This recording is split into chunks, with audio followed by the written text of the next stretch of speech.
Hello. Hi. Welcome to our interview masterclass live on YouTube. We are so excited. Welcome. I am hoping to have more folks come in and join us live.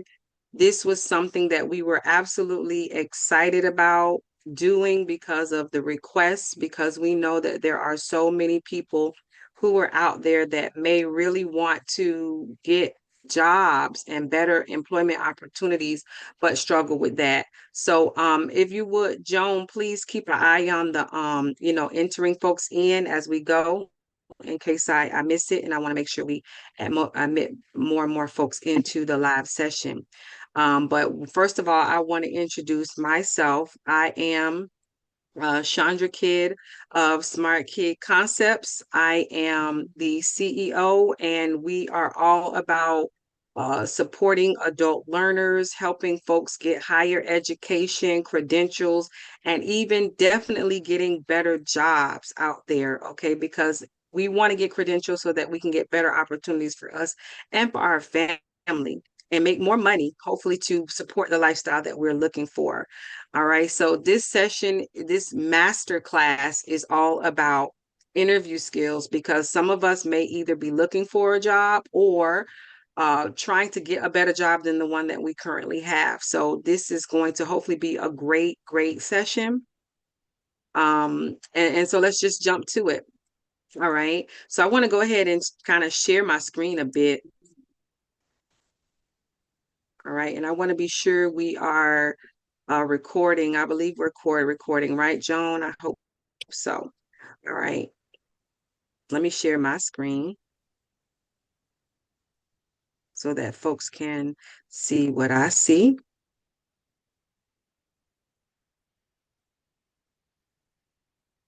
Is this working? Yes.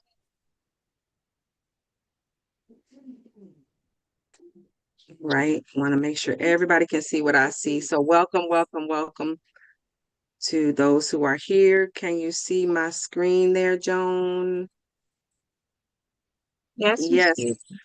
It's loading. Hello. Hello. Hi, how are you? Welcome to the master class. Thank you. Thank you.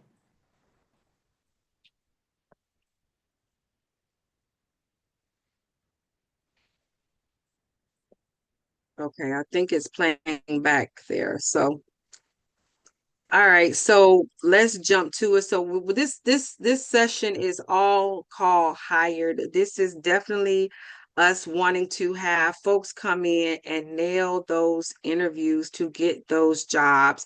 And it's all about mastering the skills that are going to definitely help you boost your confidence and get you the strategies to walk in prepared and walk out with the job offer. Because when you go into this interview, you want to walk out successful. All right. So first of all, can you see my screen, Joan? You do see my screen?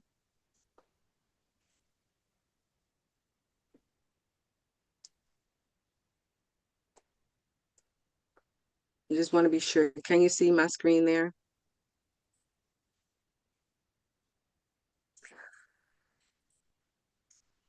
Okay, so let's get to it. Um, First of all, I want to welcome everybody.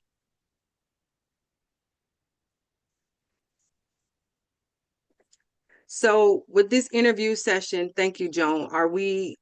So hopefully other folks will be able to can you see me though, Joan? Can you see my screen? I want to make sure that we're doing this right so that nobody misses all of this good information. Can you guys see my screen in the Okay. yes, can you hear me? Yes. Okay. All right. Gotcha. All right. So oh, okay, gotcha. And that was the wrong link that we shared. Okay, we'll share it later. Got you. All right. So first of all, let's talk about the different types of interviews that are available that you may be asked to participate in during an interview for a job. First of all, COVID has really changed the dynamic of interviews. Most interviews were really one-on-one or personal interviews, but now because of COVID and technology expanding the way that it is, more and more interviews are even conducted virtually. People are having them via Zoom and stuff like that. So we want to make sure that we prepare ourselves for the different formats of an interview. So one type of interview that you could have is a phone screen. So when you get a phone screen type interview, it's usually an interview that's going to require multiple steps or levels in the interview. It's not going to be just a one-time interview. You're going to end up talking to multiple people at multiple levels. This is typical of a very competitive or higher level position where they kind of start with like a screening process, because by the time they get to the ultimate interviewer, they want to kind of weed out some of those interviewees who may not really be the right fit for the company or for the position. So they may have like a first step where you'll speak with someone on the phone, and they might ask you some preliminary questions to just see if you would be a good fit before they move you on to the next level. So when you get into this type of interview, you want to make sure that you set yourself up with a good location. Sometimes if you take a call that's an interview over the phone, you want to make sure that you try to minimize a lot of distraction in your background. So if you have people who are around you who are making a lot of noise, it might interfere with the interview. It might even distract you from answering to the best of your ability. So try to find a location that's going to be kind of not as noisy and just loud. Okay. The other interview you might have is a virtual interview. So with this, you want to test all of your technology out. You want to test to make sure that your lighting is good, make sure that the microphone, the camera on your laptop or cell phone is really good. Make sure that it's at eye level. Okay, you want to make sure that you're not talking where the camera is way above your head, shooting downward on you, or too low where it's kind of pointing kind of up your nose. You want it to be at a good distance where your full face and upper body is in the shot. Make sure your lighting is good. Never put the lighting behind you, but always in front of you so that there are no shadows or darkness on your face. The most common type of format Welcome. The most common type of format of interview is that one-on-one. That is what most people are accustomed to.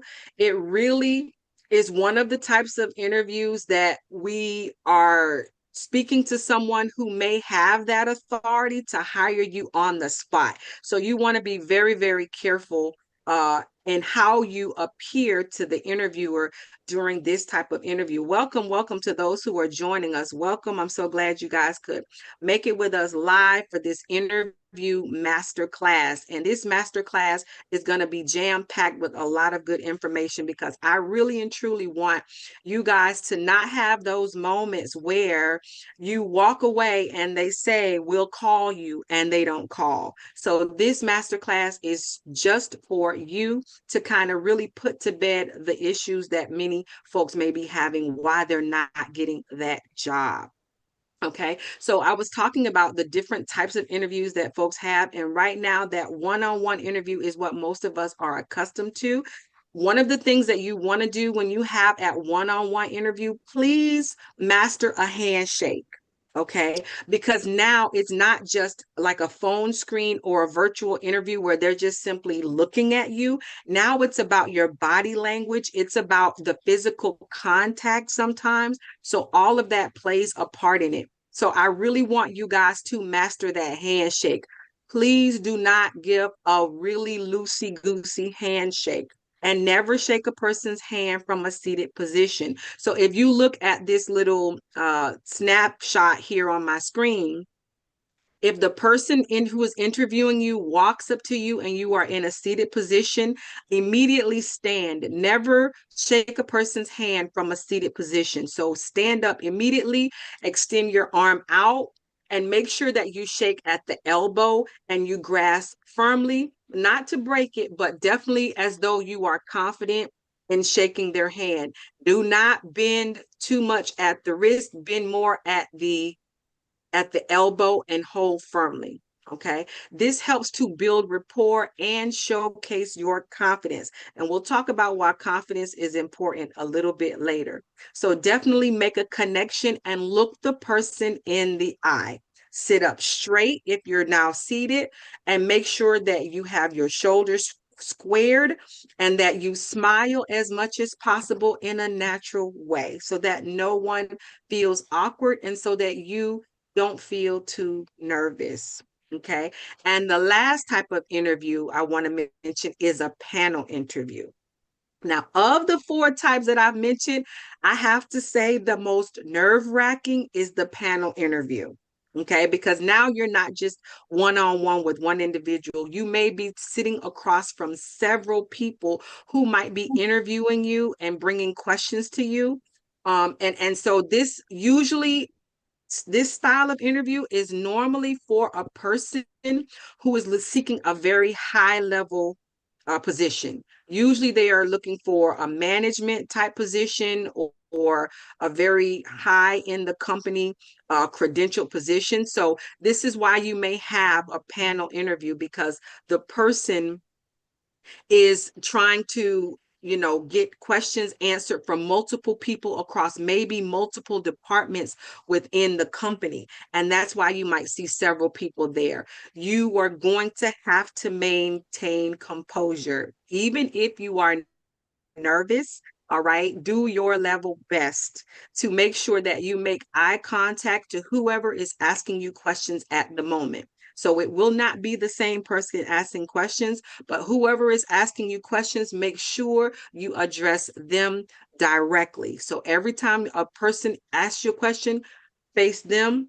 If someone over here, you turn and you face them, greet them. If you have an opportunity to, shake each and every one of those I individuals' have it. hands and let them know that you're glad to be in the interview. All right. So this is an important step that a lot of people may not do, and it actually can cost you the callback that you're seeking after. Make sure you prepare for the interview. Sometimes when we want to get a job, we send out a lot of resumes, we send out a lot of applications. But the thing that I always say is the resume gets you the interview, but it's the interview that gets you the job. So make sure that you prepare for that interview. So even if you send out 30 applications, the ones that actually call you for the interview, make sure you prepare for them. Start by researching the company. Do they stop Researching the the call? company is going to be very, No. very important. Okay. Can you You mute the mic for me, Alexis? Thank you. should I Research read the it for you? company. Yes, mute the mic. Thank you. Unless you Oh. have a question. If you have a question, by all means. Oh no, I don't have a question. Okay. Okay. All right. So start with interviewing the when in the interview, research the company as soon as you get the call. If someone reaches out, sends you an email or calls you and says that they want to have an interview with you, do your research right away. Find out that company's missions, their values, if they're in the news for any reason, maybe they might be expanding to a new city or something like that. This is the stuff you want to try to find out. Find out what they really do, do what services or what products do they offer. You want to show off. This is your opportunity to show off and to be able to come up with some really great things to talk about during the interview, and even help you in coming up with questions to ask the interviewer during the interview. Know your resume. That's another one. Sometimes we have resumes and we haven't even looked at it in a while, but we just kind of attach them and we submit them, but we don't even remember what's on it. So when the interviewer is in front of you, they start asking you about things on your resume, but you forgot it was on your resume. So make sure you know your own resume inside and out. Now, I have to say this, sometimes we embellish a little bit. We might add a little, tweak a couple of things. So this is why you definitely want to make sure that you know your resume, because you don't want to be asked about something that you put on your resume and they ask you about it and you're like lost. You're like, what are you talking about? What job? What company is that? And you don't remember that you put it on your own resume. So now you have just discredited yourself and you look as though you're dishonest, and you don't want that, because now you look like a liar to the interviewer and now they're not going to trust you. And this is exactly what the interview is about. It's about helping to create a relationship and start off by building trust, because they need to trust that you're going to be a good fit for their company. So if they kind of catch you in a lie of your own making, you kind of might not get that call back. Okay. Also, before the interview, plan your logistics. And what I mean by that, if you know you got to catch the bus to get there, plan out the route. Find out what buses do you need to take, what connections. If you need to Uber, how long will it usually take an Uber to get to you? How long will the driving distance be from your location to the interview location? Because you never, ever, ever want to be late. So you must plan your logistics. If you ask someone for a ride, verify with them. Hey, are you still going to give me a ride? Are you still going to pick me up? Well, the interview starts at 10. Can you be here at 9? Can you be here at 8:30? Make sure they're still going to give you that ride, because sometimes people's other their plans have changed and they didn't tell you, and you're expecting for them to pick you up and they don't show. And now you're the one who looks bad, and no interviewer is going to want to hear my ride didn't show up. So if you plan the logistics in advance and you call them earlier that morning and they tell you they can no longer give you a ride, now you got time to shift and come up with a plan B, like an Uber, or ask someone else for a ride, or catch the bus or a taxi, or whatever you need to do to make sure that you're not only on time, but you're about 10 to 15 minutes early. Never make the interviewer wait for you. Now, you can wait for them, but they should never be waiting for you. That's a bad thing, and it may lead to you not getting that call back because you seem as though you're going to be late for work. And we don't want to give that impression before we even start. Okay. And I also want you guys to prepare questions, because you've probably done your research. Like I told you, you can prepare questions in advance. Okay, because you want to have thoughtful questions, not just random questions that are not relevant. For example, how long have you guys been in business? You want to have questions that are going to be very eloquently stated. You can even ask, like, is there room for growth here? I saw that you guys have an employee, about 2,000 employees. Do you guys see that there's room for growth? How can I be of service to your company in this industry? These are great questions you can ask during your interview, because you want to have questions prepared beforehand. I also want to tell you guys, for those who've joined, in the chat, there is a opportunity for the raffle tickets. I want you guys to click that link in the chat box. Okay. And you're going to put in your name, number, and your email for that raffle, because we want to make sure that everybody who leaves this session walks away with some good stuff. So one of the things that we want to share with you after the end of this session is this presentation, as well as, if you are selected for the raffle of the book, we want to be able to send you your book right away. So make sure you guys click the link in the chat, and I'll remind you throughout to do that before you leave. And we want to be able to send you great goodies of other tips on how to get access to other job availability services. So please do click that link for the raffle ticket so we can stay in communication with you guys, because we want to make sure that you guys get what you came for, which is that money of those great jobs.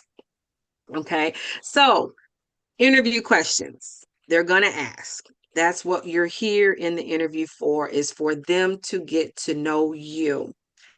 But also, I want you guys to change your mindset. Mindset is so important. Okay. I want you guys to understand that in a job interview, yes, they're going to ask you questions to get to know you, but also you want to get to know the company as well. I want you guys to realize that you should be interviewing them as well. Okay, that's why I want you guys to have questions ready for them, and not just think of they're the only ones asking questions. That's why we do our homework, because not every job you apply for should be a job that you get. I'll give you this on example. For example, say you're a student, okay, you're enrolled in school, You want to ask questions to find out if they're a good fit for you as a student. Are they going to have the type of scenario where they're not going to be willing to accommodate you being in school? These are the things you want to know. You might want a job where you can get overtime. You ask them about, is overtime an option? Is that a possibility? You may want a job where you can move up in the job. You may want a job that offers benefits and things like that. So this is where you want to find out as much as you can in your research as well as during the interview. Okay, but of course, they're going to ask you questions, and this is where some of us get a little nervous. So some of the most common interview questions is, tell me about yourself. Okay, we usually always get that question. The thing about this question is you don't want to be long-winded. Sometimes we start answering this question and our answer takes 15 minutes. Your response should be between 60 to 90 seconds, completely professional. It should explain who you are, what you've done, and when you say what you've done, it needs to relate to the job and why you're excited about that role. This is your elevator pitch. And we all know AI is out there. AI is your friend. AI can help you create an elevator pitch for that specific interview. So use AI to help you draft an elevator pitch. Now, of course, you will need to rehearse your response so that it sounds natural. You want to practice it a few times so that you remember what to say.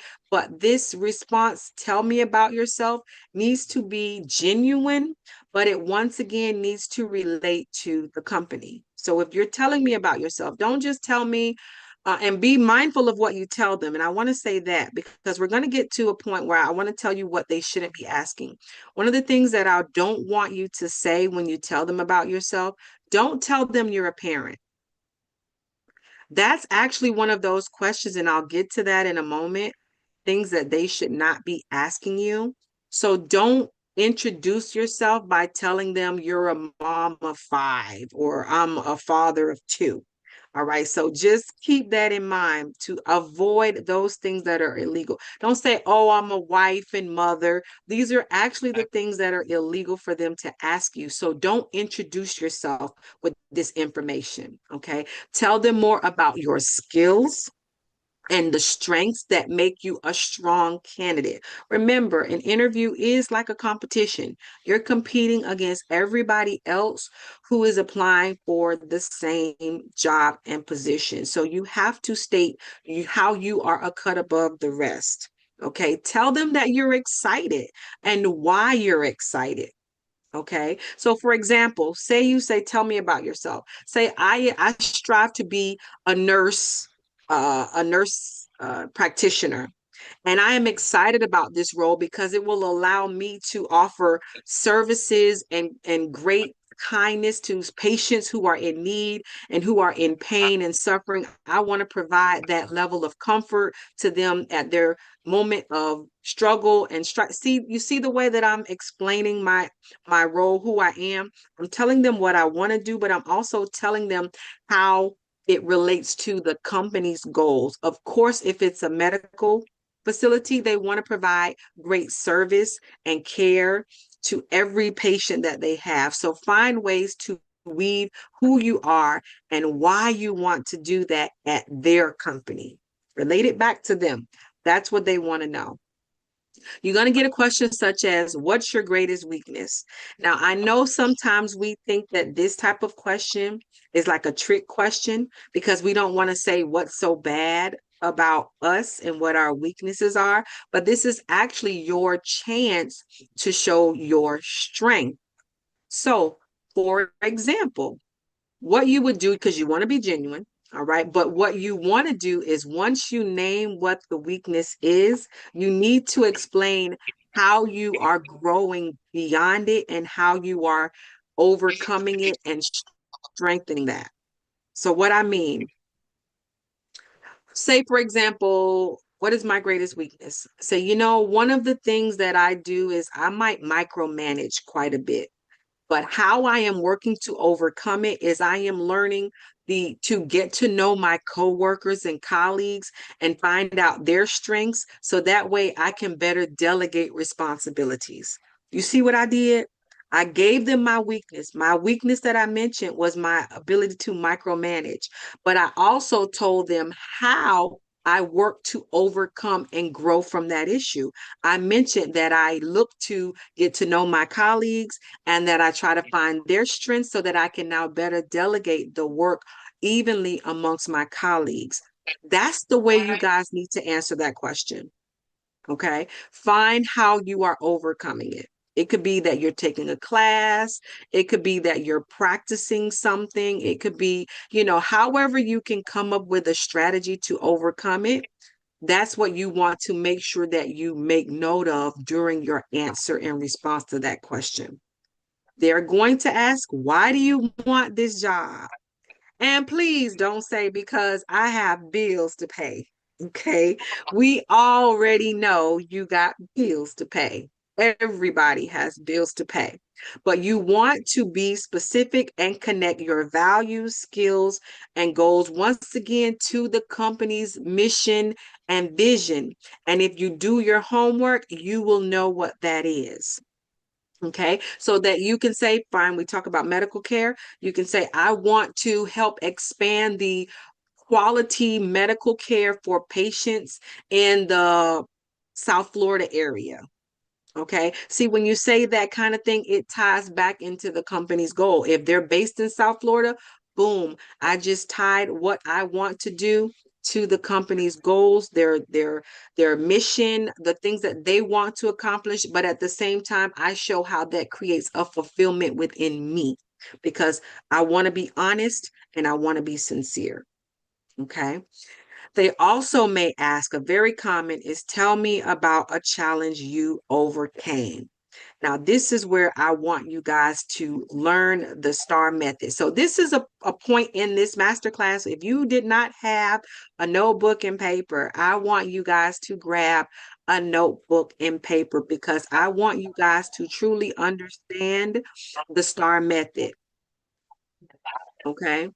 Welcome, welcome, welcome, welcome.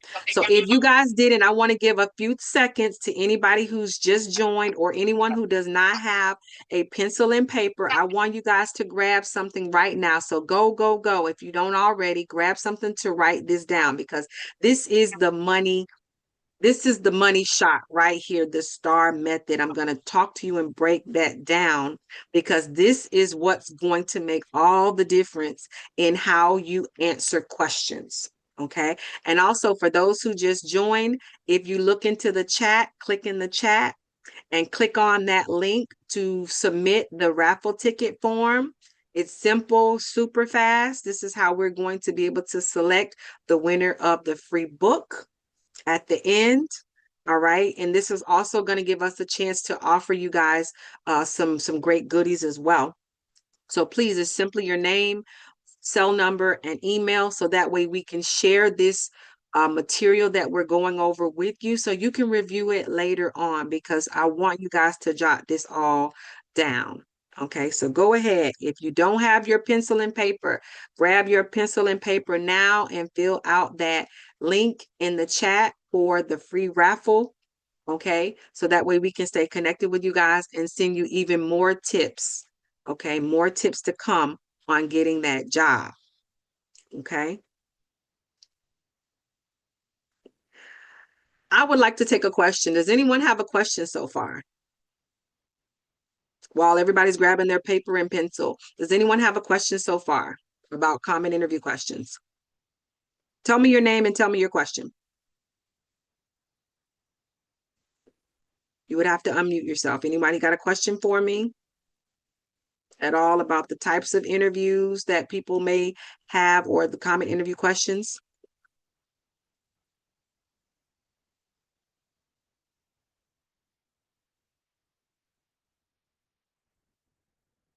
No questions so far? Okay. I have a question, Michelle Sure. here. What's your question? Hey, Michelle. Hi. Is Hello. it unprofessional to ask how much the job is paying? So the thing is, Michelle, is that if you do the research, you should already know that answer to the question.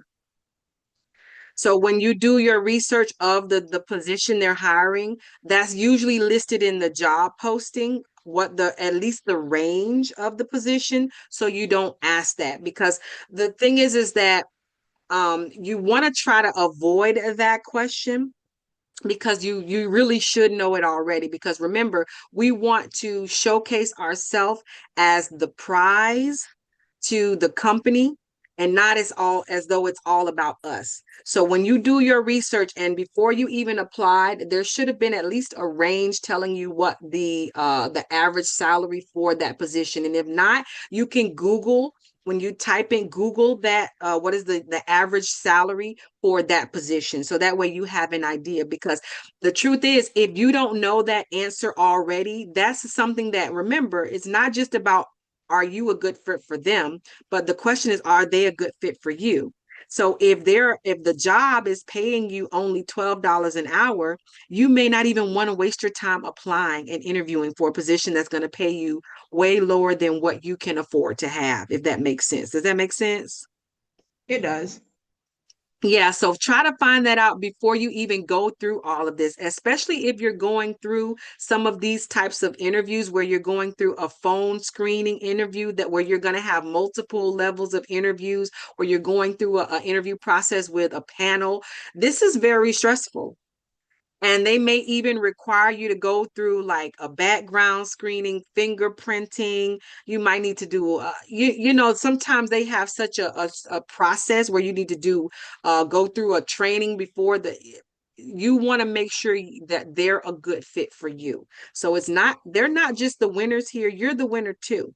So make sure that you do your research so that you can have answered that question before you even took the time to go through all of this process. Okay.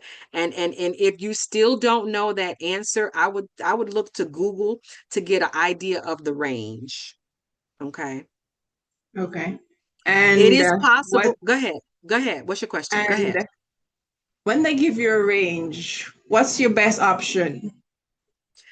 If Low I were end, you, high end, in between? don't ever low end it. Never low end it. Know your worth. Did you see my video? I might have to share that link. Joan, we might have to share that link about know your worth. I just posted a video not too long ago when I was in DC that talks about the most dangerous person in America is a person who knows their worth. Know your worth. Never go to the low end of the scale. Okay. You know what you've done to prepare for that position. You know what classes you've taken. You know what experience you have. You know what you've been through in life, because truth is not all experience comes from a classroom. Sometimes we have life experience that prepares us very well for positions. So I'll give you an example. Say you're going for like patient care technician, and I'm just picking that at random.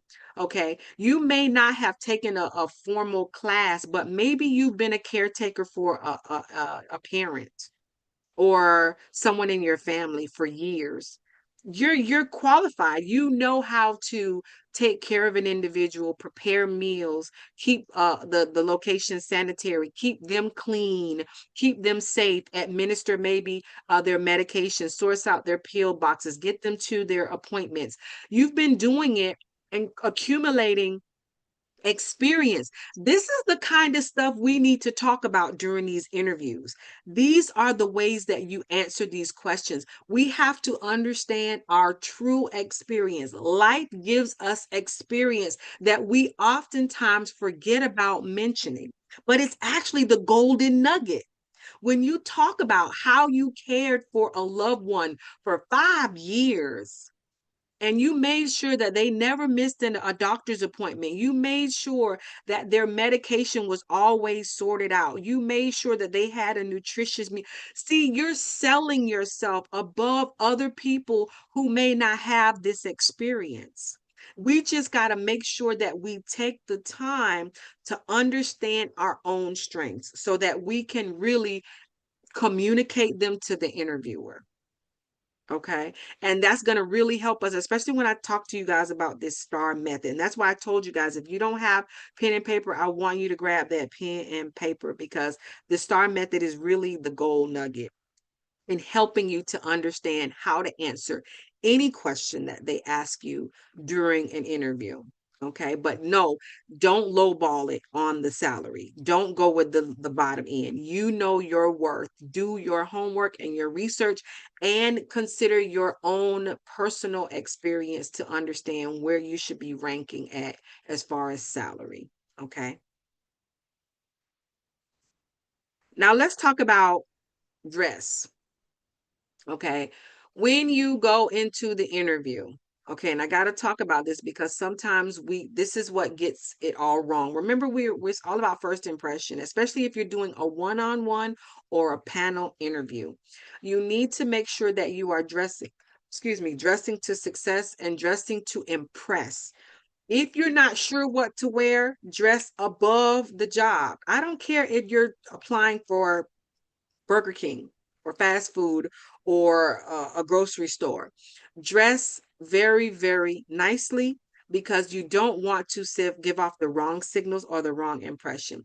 So if you are a male, the best things for men to wear are well-fitted suits, or at least a dress slacks and a blazer. If you don't want to do the blazer, the jacket, at least a clean shirt and tie or a polo. Okay, no less than that. We never, ever, ever do casual clothing to an interview, even if it's a job that is not a formal job, even if it is McDonald's or Wendy's or something like that. Still go dressing really, really nicely. And I want to say this, sometimes, and I got to say this, sometimes, and this happens, you walk into a place and you find out that they're hiring, and you were just in there. I'll use fast food. You were going in to get something to eat, and you saw a for hire sign, and you asked about the job. Are you really hiring? And they interview you on the spot. Sometimes that happens. Okay, go ahead, Michelle. You have a question? Go ahead. What's your I'm just question? wondering if you're coming back to the STAR method. I will. I definitely will. But I want to definitely talk about the dressing, because it might end up discounting you. Because what the reason why I say that is because sometimes the way we dress, they end up ending the interview.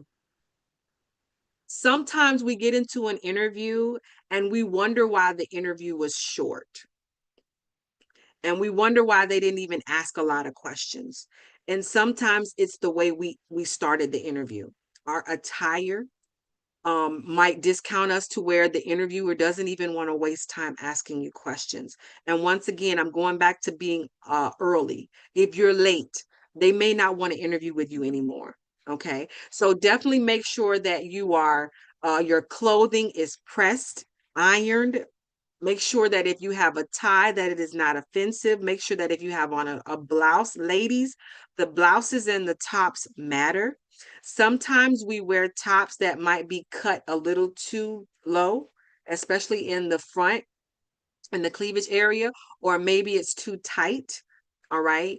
You want to be neat and tidy and clean, and you want to make sure that you are dressing modestly. You do not want to be too sexy in your attire. Okay, because you start to open a door that you may not really want to walk into. You don't want to start with that kind of flirtatious type of interview that may lead to flirtation on the job. Okay. Make sure that your hair is neat and tidy. Even if you have dreadlocks, okay, even if you have natural hair, try to make sure that it is very neat and tidy, all right, and not like in your face. Okay, make sure that your eyes are clearly and your face is clear. Don't try to go overboard with the makeup. Try to go lighter on the makeup. You also want to not go too heavy on the perfume. If you are going into a medical profession, no perfume, no colognes. Many companies have policies where cologne and perfume is not allowed around patients, because it can trigger like issues with their allergies and things like that, or reactions. So if you're going into those types of fields, no, no, no, on the on too much makeup and too much of the perfumes. I just recently, not too long ago, heard about more and more companies are cutting there's creating policies about jewelry, especially in the food service industry. They're saying that jewelry, especially rings and bracelets, can carry bacteria that can contaminate food. So I just want to bring these things up because nobody tells us this. All right. I recall going into a scenario, and this is when I was much younger. I used to love bangles, and bangles, when they clank and they make a lot of noise. Or maybe you might have like a Pandora type bracelet with a lot of charms on them, and they're very distracting. Even our earrings, they dangle and they flutter a lot. So you don't want to wear anything that takes attention away from you as an individual, as a professional. If your jewelry, your accessories, your even your aromas are so loud and distracting that they're making the interviewer stare at them and notice them too much, that's not what you want to wear. Try to go with closed toe shoes, something that's neutral, something that's flat. If you're comfortable with higher toed shoes, or higher heeled shoes, make sure that you're comfortable in case you have to stand a lot for a while. You may have to wait and stand. So don't wear anything that makes you uncomfortable. And ladies, when we're looking at dresses and skirts, please be mindful that when you sit down, skirts and dresses rise. So if you sit, you need to do the sit down test. If when you sit down, it raises high above the knee, don't wear it to an interview. Okay. Especially if you're at a panel interview where you may be seated further away from the interviewees. Now they can see under the table, and you don't want to distract with the height of your skirt. So, and the split of your skirt. So be mindful of that. Watches that are tingling, tangling, and beeping a lot. Make sure you mute and silence your phone. Put it in airline mode. Do not leave it on vibrate, because even if it's in your purse and it vibrates, it can be distracting. It can make a noise inside of your bag, inside of your back pocket, that might distract you from answering your questions and being completely present and focused during the interview. And please do not put your phone on the table. Don't put your keys on the table. Don't put your purse on the table. These are things that nobody tells us, but these are actually big distractions for them, and even distractions for you. Okay. And you may not realize it, but it can be. If you have on shoes, try to make sure that they are clean. If you got on, clean polished shoes, remove the scuffs. You definitely, especially if you're going for a higher level position, you need to look sharp. You need to look clean and executive. Okay. So definitely dress a level above the position that you're applying for. Okay. Please, no do-rags, no um graphic t-shirts, no graphic clothing with logos and things like that. Make sure that your footwear is comfortable. Make sure that you're not wearing colors that are too loud, that are very, very distracting. Sometimes even our nails, ladies, can be a big distraction depending on the position you're applying for. Okay, so just be mindful of that. Now, I'm not saying you can't have nice nails and things like that, but just keep in mind for the position that you're going for, especially if this is a really great opportunity that you really, really want to stick with, that you really want to grow with this company. You have to think about what things or adjustments are you willing to make to get yourself in the door. Okay, so be mindful of all of that. I'm not saying don't be who you are, but I'm saying be ready for this interview to get this job. Okay, and always dress a level above. If you're not sure, once again, do your research. Okay, depending on the department that you're going to be going in, Google it. The internet can be our friend for interviews. So don't be afraid of looking into technology and preparing yourself for these interviews. That way you are confident and you are comfortable that you look the part. Okay. Any questions about attire? Any questions anybody got about how to dress or what not to wear or what to wear? Any questions about that issue?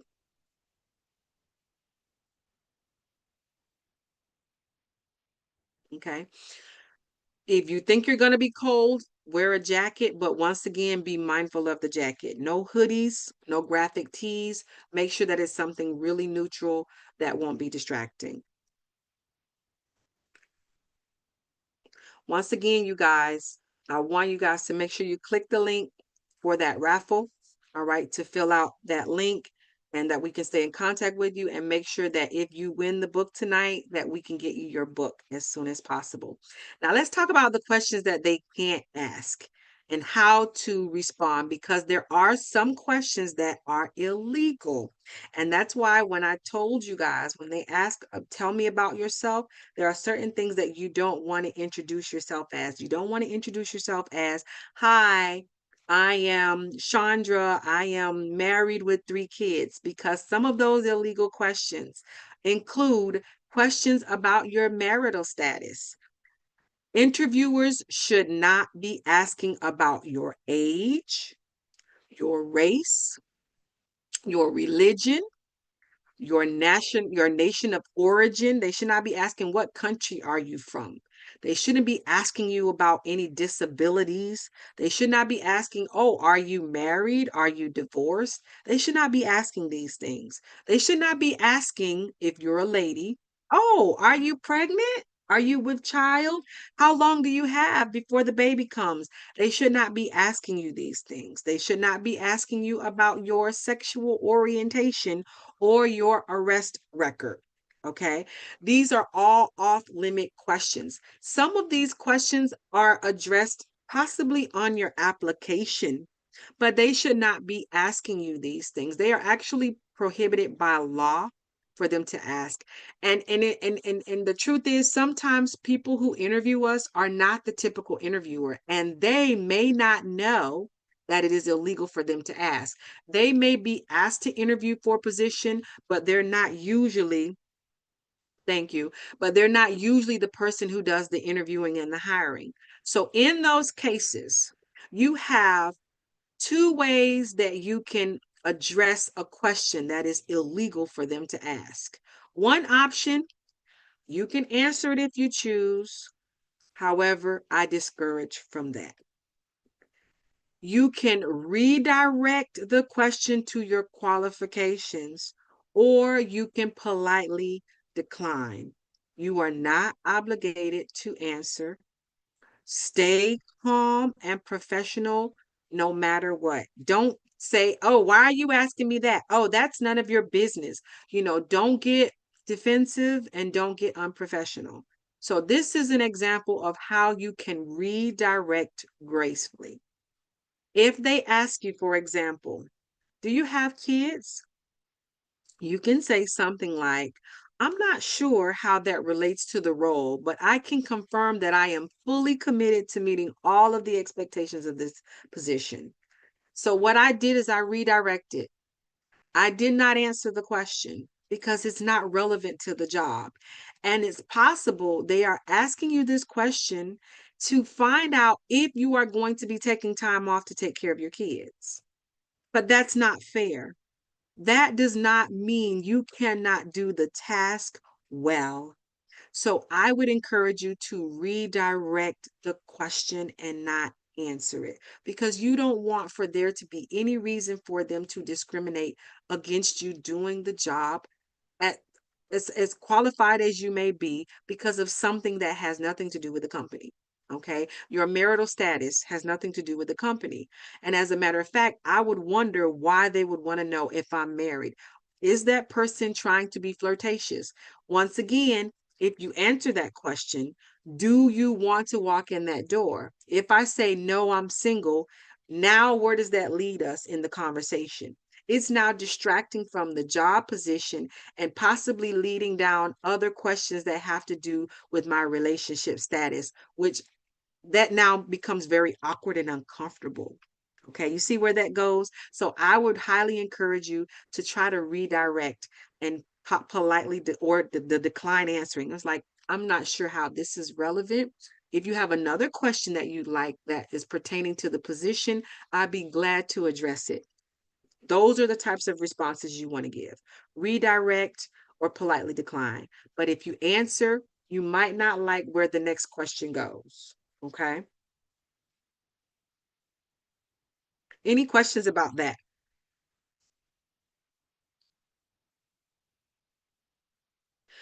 Now, during your interview, there are some other non-verbal things that we do that may make us not the best candidate for the job that we don't even realize we're doing. First of all, your volume. You need to speak with a great, confident, clear voice, especially if the interviewer is not really that close to you. Even if you're doing a phone interview, you need to speak clearly and loudly. If you speak too softly, it makes you seem insecure. And why would this be important? Well, if you're going to be working in a position with other team members, if you don't speak well and you don't communicate clearly with confidence, it makes it seem as though you may not work well with others, that you may be too shy or too timid, or you may not be able to handle, especially if it's a management or a leadership position. If you seem as though you're scared to talk to people, you're starting to discount yourself from the position. So you don't want to also be too loud because that feels aggressive. And you don't want to talk too fast. If you're talking so fast that the person cannot understand you, and I want to mention this, if you speak with a dialect, you definitely want to slow down your speech so that you can enunciate your words very clearly so that the person interviewing you has the ability to understand the words that you say.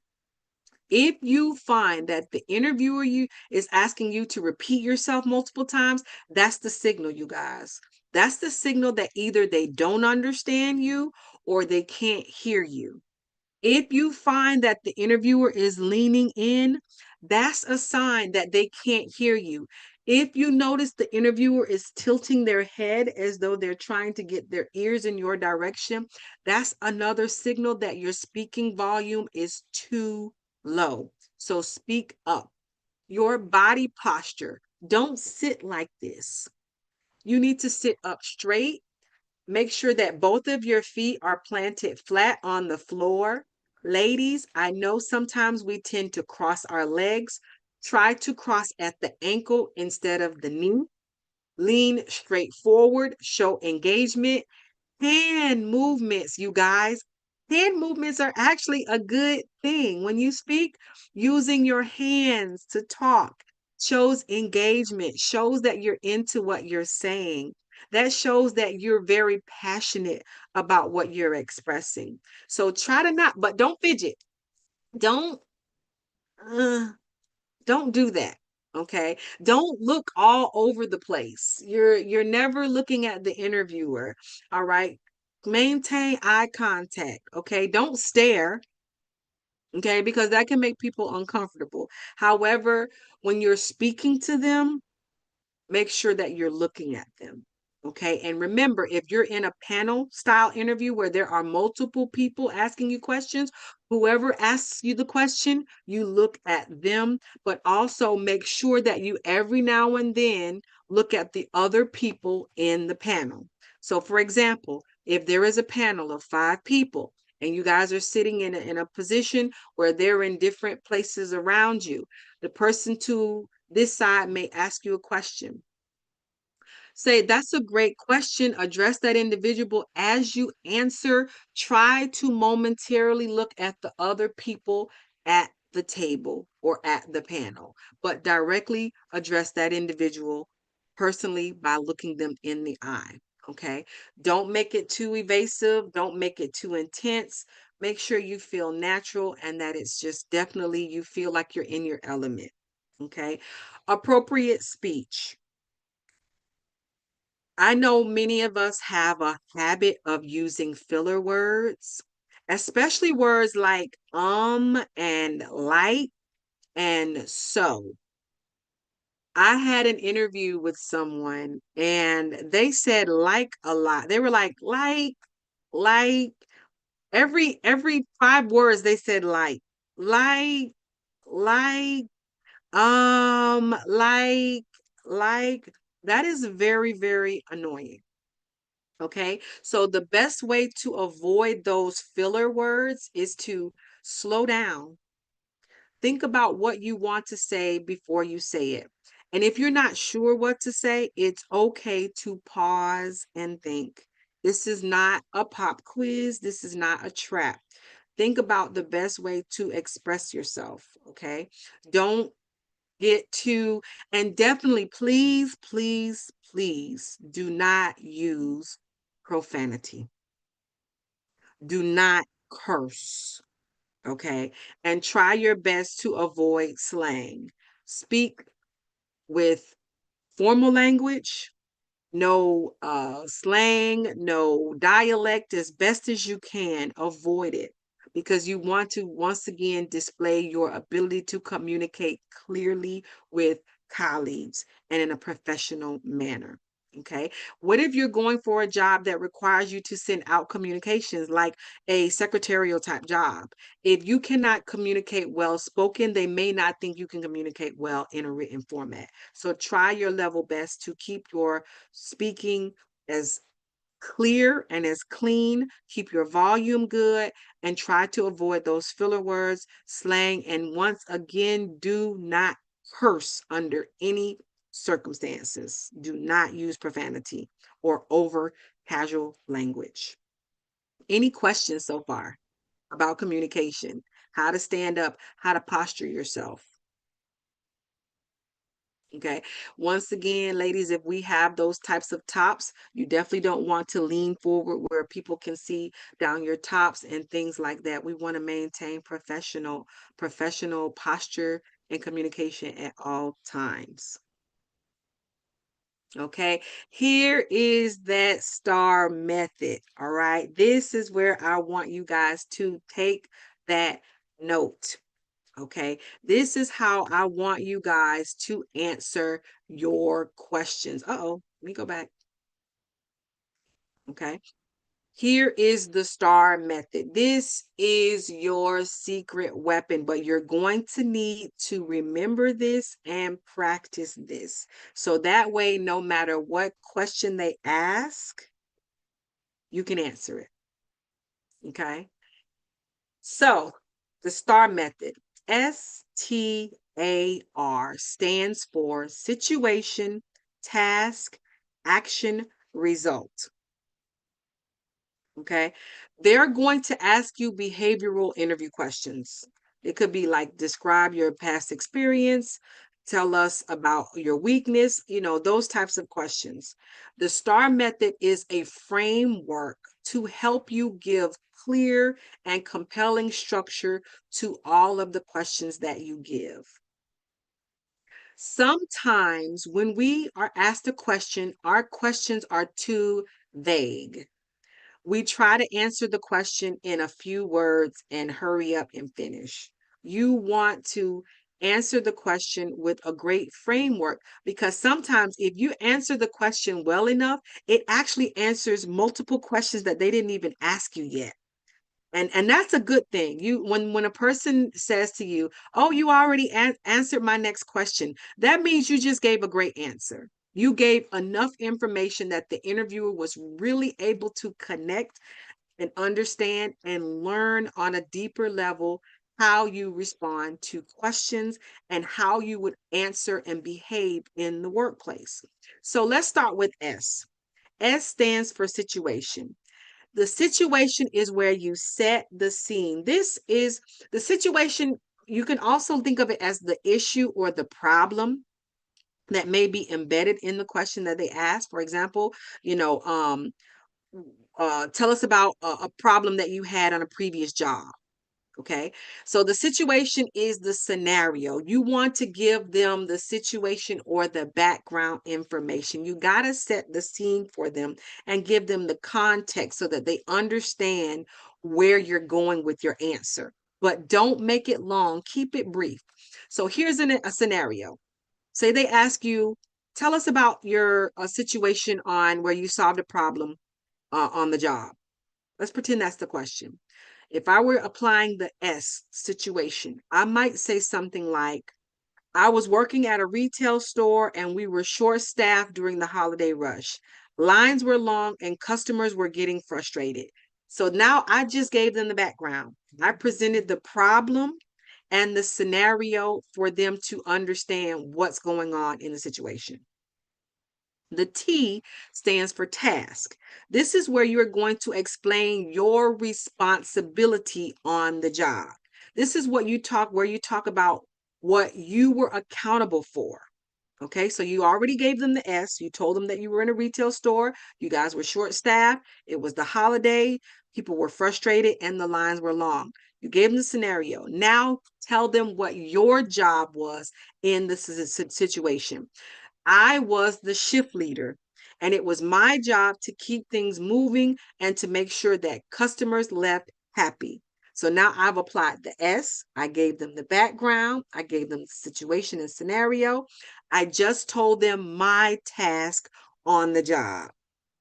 The next is A, or action. This is where you give the details of what you did in the situation. Try to use words like I instead of the words like we, because this is actually your chance to shine. Be specific about what you did to participate in the scenario. What did you do to shift the situation? Okay, so if we look at this, we might say something like,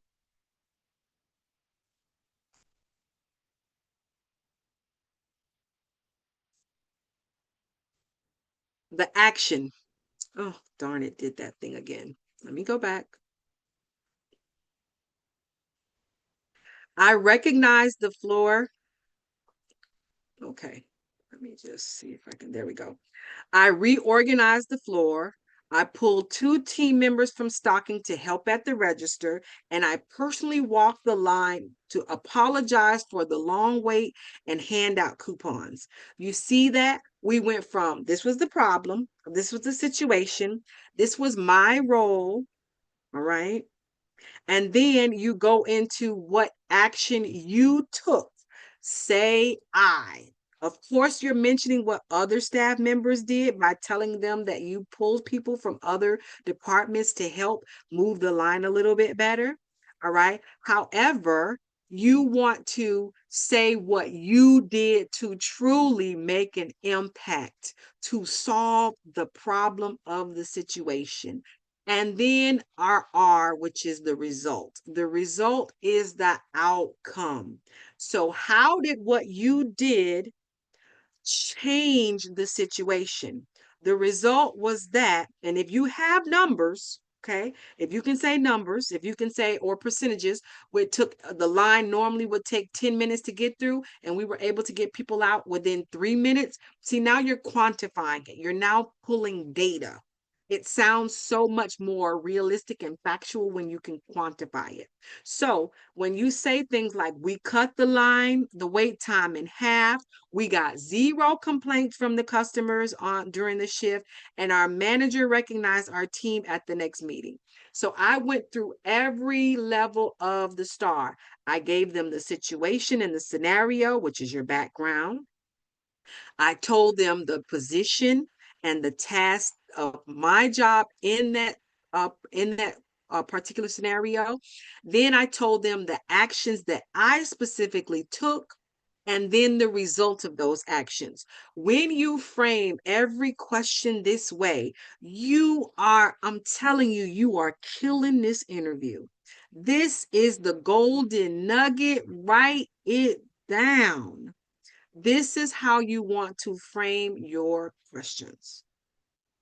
If your answer is They ask you, what is a problem that you solved in a previous position?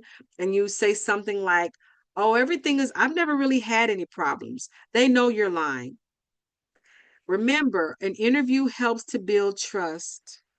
This is your opportunity to show that you are the best person above anybody else who is applying for this position. When you answer with such detail, such eloquence, and with such thorough accountability, you get the job. You have sold yourself that you are capable of handling the position. This is what makes you comfortable with saying, I am worth the high end of the payment scale, because I am proving in this interview that I can handle a situation. Because the truth is, companies want people who are going to stick around and stay. They do not want employees that they hire today and either quit or they have to fire next week. It costs the company money to hire people, to put out job searches through all of these different apps and websites, to publicize that they're hiring, and to go through having an interview process, to do background. It takes them time and money. They do not want people who they do not feel are going to stay and grow with the company. When you answer in such a way, you show that you are so ready to handle whatever comes your way. They like that. Bosses do not want to babysit employees. So when you provide a problem and then you provide a solution to the problem, you are going to be gold. This is how we get the call back. I'm telling you. This is what a lot of people do not do during the interview. They do not answer the questions in a way that makes the interviewer say, I don't need to interview anybody else after this person. This is exactly who I need to bring on. And when you answer these questions so well, sometimes they just offer you the job on the spot. They don't want to talk to anybody else. And when you speak with such confidence, and this is why our body language, the way we speak, how we talk, how we communicate, you're supposed to be so confident that you are pretty much saying you don't need to interview anybody else. And they may interview other people, but you want to know and feel that they have made up their mind by the time they're done talking to you. You don't have to worry about getting that, oh, we'll call you response, and no one ever calls. You want to get that type of response that says, we'll be in touch. Look for our call by tomorrow. That's the kind of response that you want, not the we'll let you know. Okay. When you get those types of responses, something didn't go right. Okay. So, but please do, you guys, make sure that when you do this, that you practice. Okay. Make sure that you practice this. All right. Thank you. Make sure that you practice this so that way you have this down pat. Okay. So one of the things this is why I want you guys once again to please fill out that raffle ticket, because one of the things that we want to share with you after this session is we want to share with you some more commonly asked questions so that you can practice how to answer them well. And once again, technology and AI can help you draft the best way to respond. So let me explain to you how you can use AI. Okay. This is a golden nugget. Okay. How can AI help you prepare for the interview? We're going to send you after the workshop, after this masterclass, we want to send you some questions of commonly asked questions during typical interviews. I want you to go and take those questions, and then I want you to go to AI, whatever AI platform you use. Okay, whether it's Chat GPT, whether it's Copilot, whatever your platform of choice, okay, whether it's DeepSeek, whatever. Okay. All right. Please, guys, make sure you guys submit that form, because we want to make sure that we get you guys this post-interview skills work masterclass information. Okay. So fill that link, click the link and fill it out. But also, this is how we're going to know who to get this raffle to. Okay, so let's fill that out. It only takes a second. I want you to take those questions and then take the name of the position, and I want you to ask AI, based on this position and the tasks of this position, how would I answer this question? That way you can now practice and have an answer already ready to go. And you can even tell AI, please answer the question using the STAR method. So that way, when you get that question, you now can answer it for that position. It doesn't matter if the position is a medical position. If it say you're going for nursing, you say, I'm going for a nursing position. Can you help me answer these questions using the STAR method? I'm going for a manager position at a retail store. Help me answer these questions with the STAR method. I'm going for a beauty position. All right, help me answer these questions with the STAR. Use AI to your benefit. Okay, we're going to send you that list, but only if you guys fill out that form so that we can make sure that we have your email to send you this information. Okay. Any questions about the STAR method? Does anyone have any questions about the STAR method?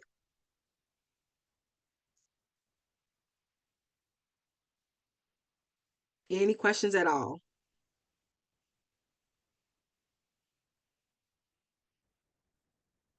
No questions? Hi. Oh, yes. What's your question? How do you deal with a situation where the interviewers say you're overqualified for the position? Okay. So sometimes that can happen where they might say that you're overqualified. What I would then express to them is that just try to frame it as though they're getting an an added value by hiring you, that they have someone that is beyond experience and can tackle every situation and scenario.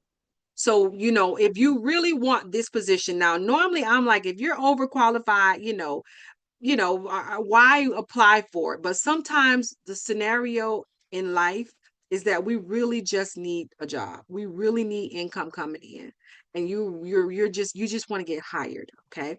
So if that's the case, I would frame it as showing or expressing to them that they're getting a bonus by having someone who can handle any situation because of your extra expertise and knowledge in the field. Does that make sense? So if you're, for example, if you have been doing this for say 20 years, all right, they're going to gain the benefit of having someone who is able to handle a situation because you've been in the field for 20 years. So frame it as a way that it's not a downside. It is not a bone. It is not a minus. It is a plus.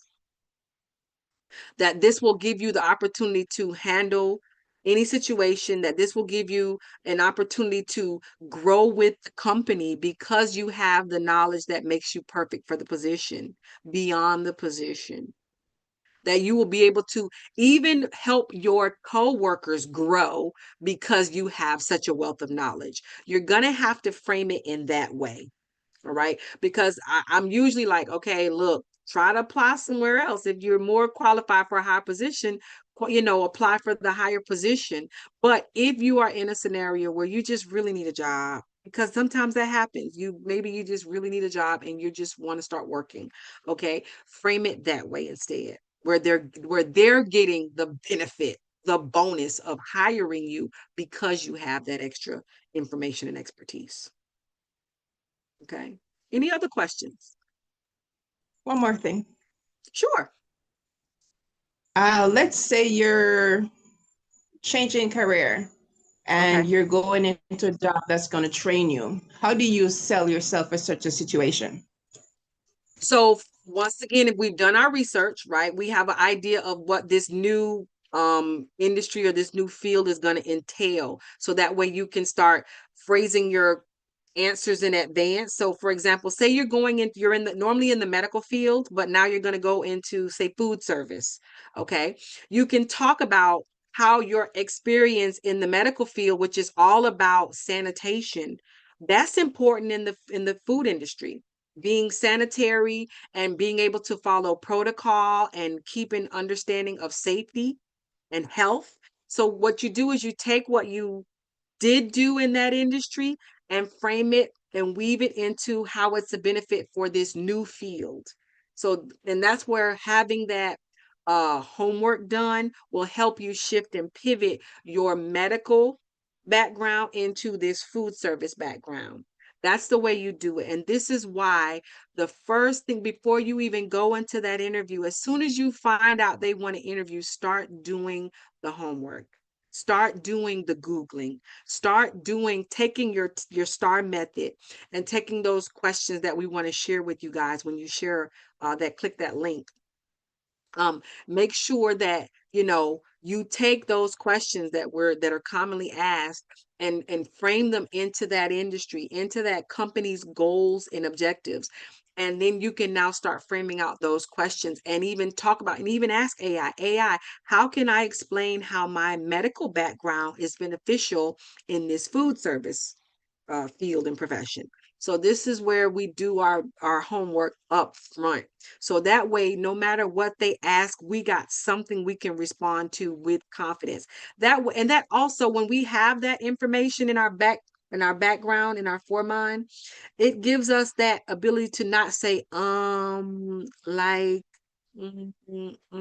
because we already were prepared for this. Okay. We were already prepared for this. So that way you can come up with something eloquent and sound confident. And that alone, Michelle, is going to knock out half your competition right there. Because most likely, most of the other people who interviewed did not do that level of homework that you're doing. They're going to come like a deer in headlights. You don't want to have that experience. You want to seem like you're ready for whatever they throw at you. Any more questions?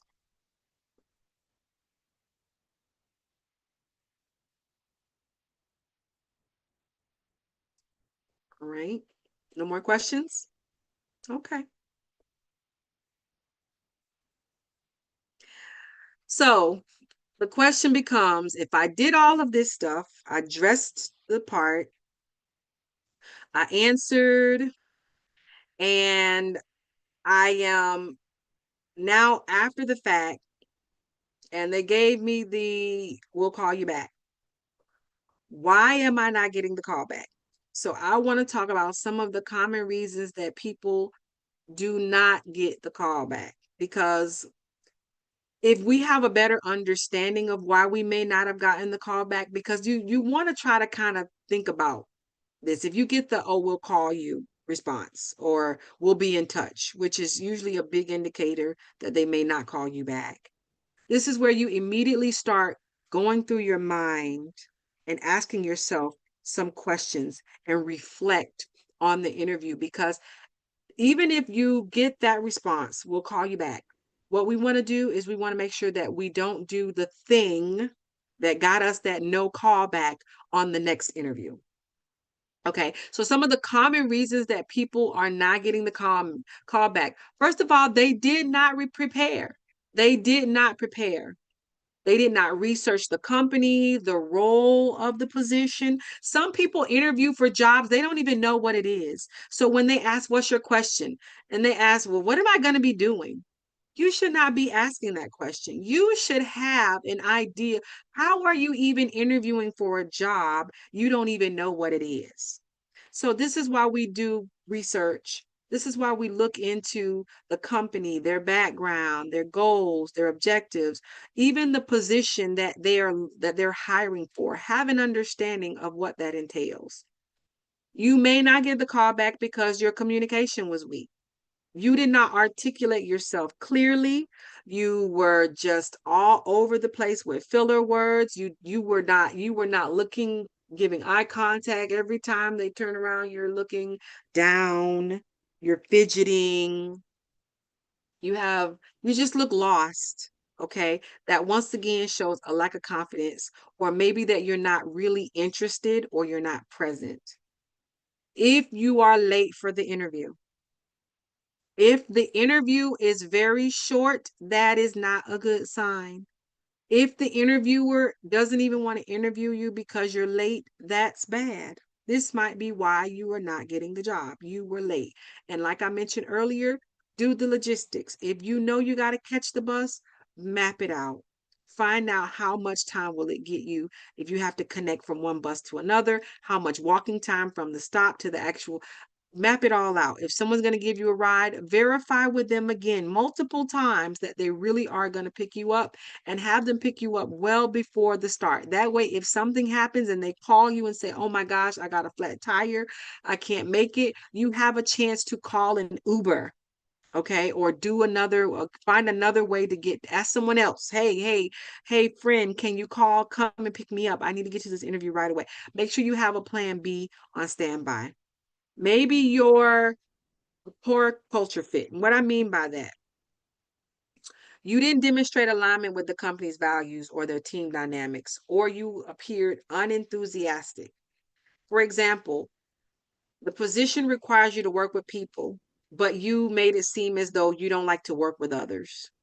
That's a poor fit for the culture.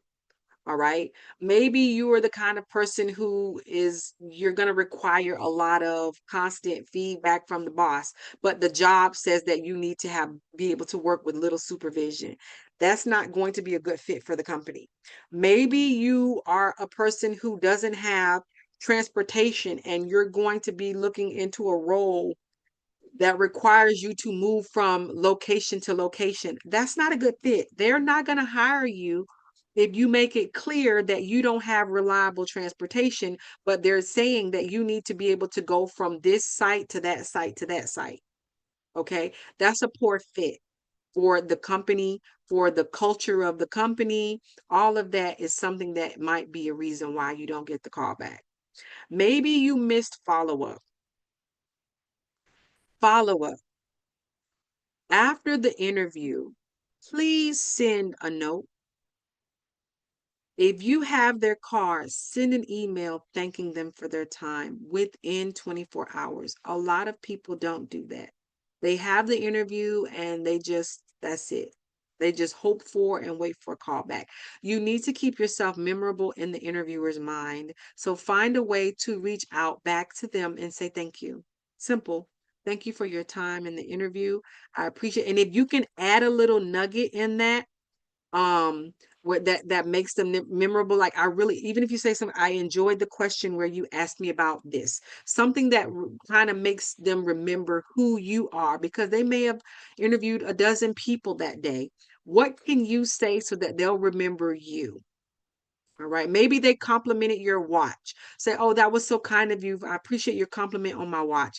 Something like that. They'll immediately say, "Oh, I know who that was." Something that makes you stand out. You can add that in your thank you as well. Okay. Vague answers. They ask you, "Why should we hire you?" And you say, "Oh, I'm a hard worker." That means nothing. What does that even mean, a hard worker?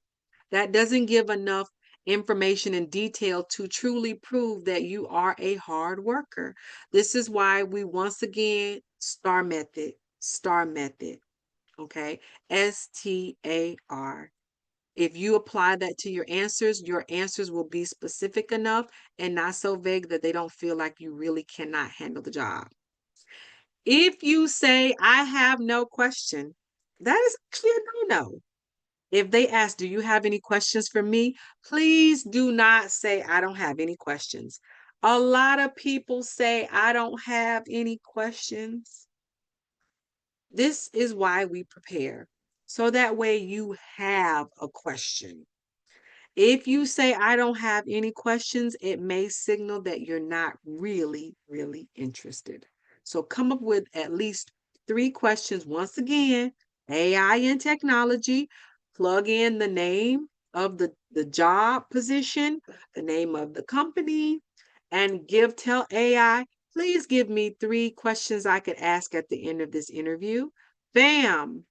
Don't make it hard, keep it simple. AI and technology can be your friend. Okay. You can even plug in the company's website into AI, and AI will scour through their website and it will learn all about their company, and then ask it, Please review this company's website and give me 3 questions that I can ask during my interview for this position. Okay, that will help you come up with perfect questions. All right. Once again, you guys, please fill out that in the chat. If can you post it again for us, Joan? I want to make sure you guys, because I want to make sure that I give you guys this information after this master class is over, because you never want to walk away from any master class that's giving this really good information and you don't have access to it.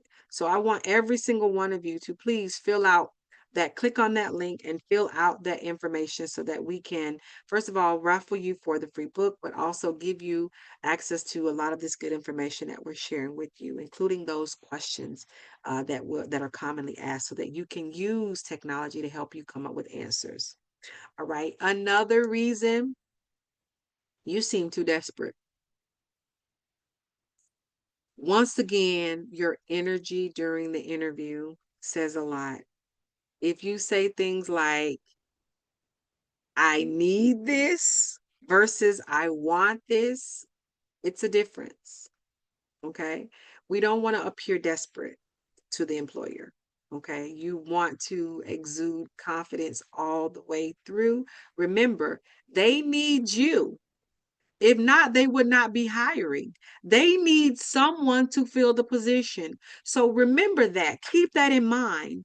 Okay. Remember, you're interviewing them as well. You want to know that they're a good fit for your life as well as you're a good fit for their company. So when you think of it and keep that mindset in case, you will have more confidence. You don't need to be nervous. They need you.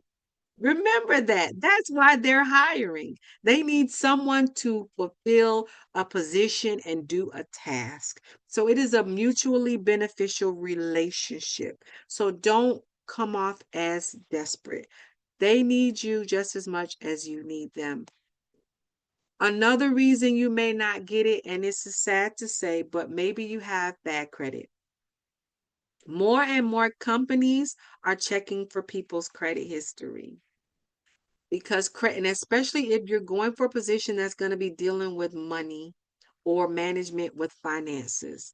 If you have bad credit, that may be a red flag to the company that you are not responsible with finances.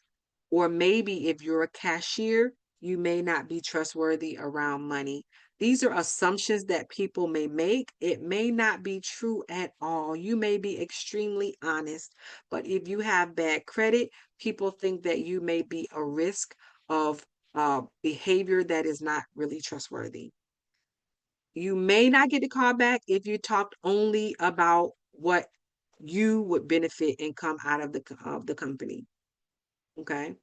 If you always talk about how the company will benefit as a result of you. All right. Let them in for me, Joan, if you would.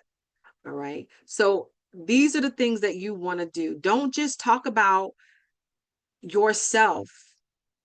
Talk about how the company wins as a result of hiring you. Okay. These are the reasons why we don't get the callbacks. Bad mouthing people.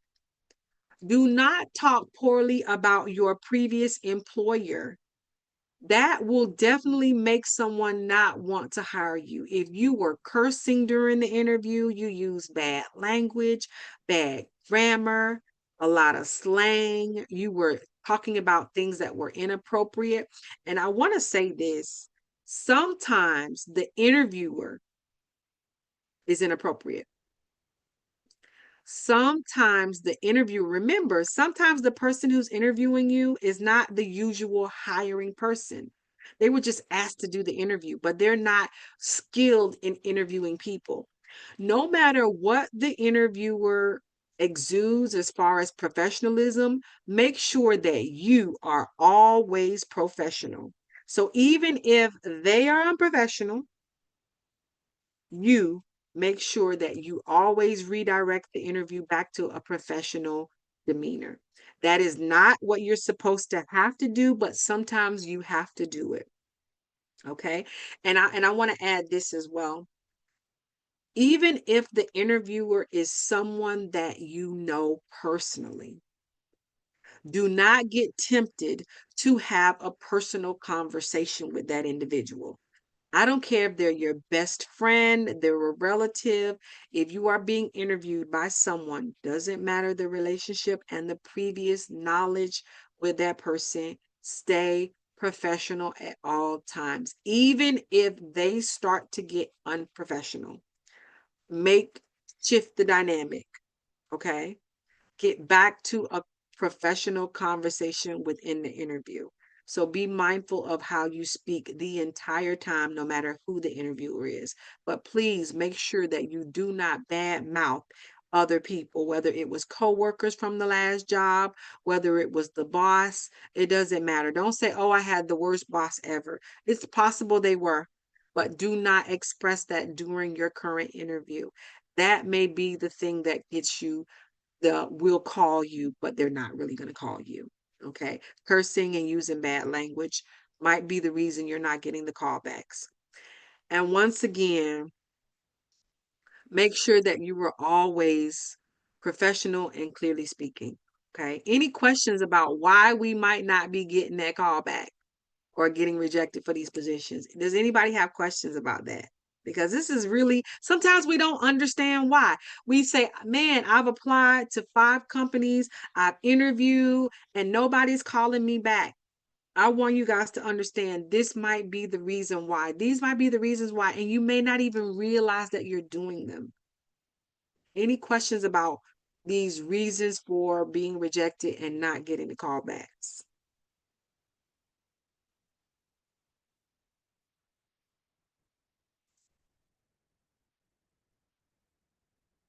Okay. All right. This raffle time. All right. Did everybody fill in the form? Go into the chat. All right. Go into the chat and click on that form. This way we make sure we have everybody's name because we want to raffle it off. All right. Joan, how many folks submitted the form? Because we want to raffle the book. You get a free copy of my book, Go Back to School and Get Better. And we're going to send it to you via email. And we have one response, Miss Kim. We have one. All right, folks. Yes. All right. I want to give a chance now for everybody to please submit your raffle ticket. Go ahead. Take a moment now. I'll give a moment. I'll pause for the cause. All right. Everybody, please click on that link in the chat. If you haven't done so already, click on that link. So we're about to raffle off the book. All right. We're going to send it to you via email after the session is over. All right. Also, we want to be able to get your email so that we can send you those questions, all right, and the goodies, as well as send you this presentation so that way you can go back and review it again. You can get the recording. We can send that to you as well. So please go ahead and click on the link and fill it out. We will pause for the cause.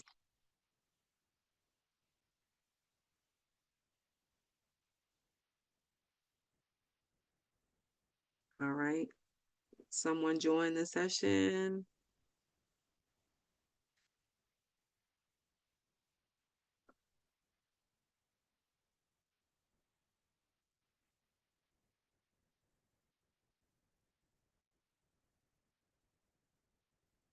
All right. Is everybody getting to submit? Are you there, Joan?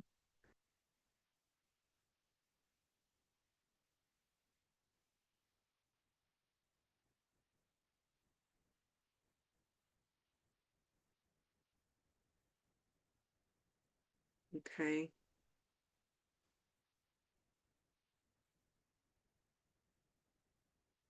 All right, everybody in there, everybody and go and clicking on that link so they can. Okay.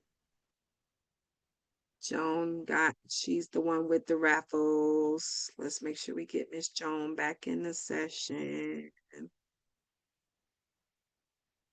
I want to make sure I get her back in there.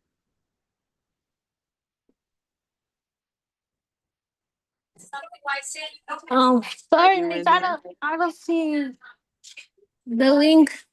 Do you see in the if you go to the chat, do you see the chat? If you see the chat, you click on the link at the in the go to the chat, Ema. You see it? If you click on that chat button,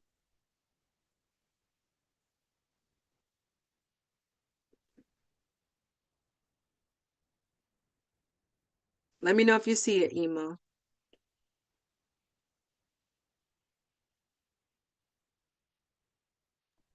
I don't see the chat. You don't see the chat?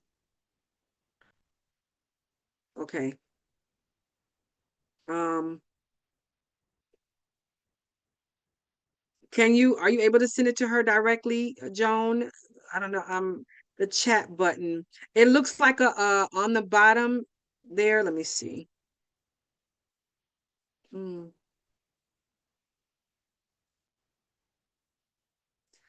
The chat, you don't see the chat button there on the maybe at the bottom of your screen, Ema.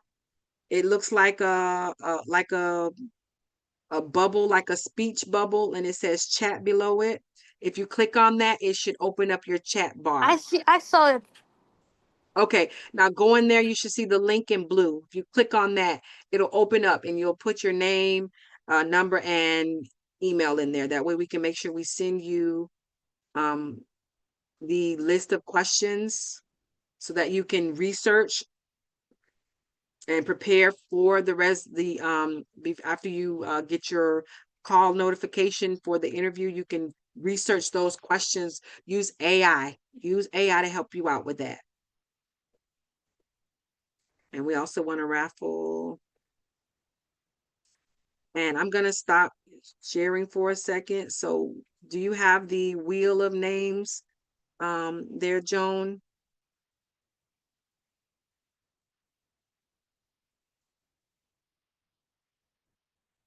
I think where Ema's trying to fill out the form.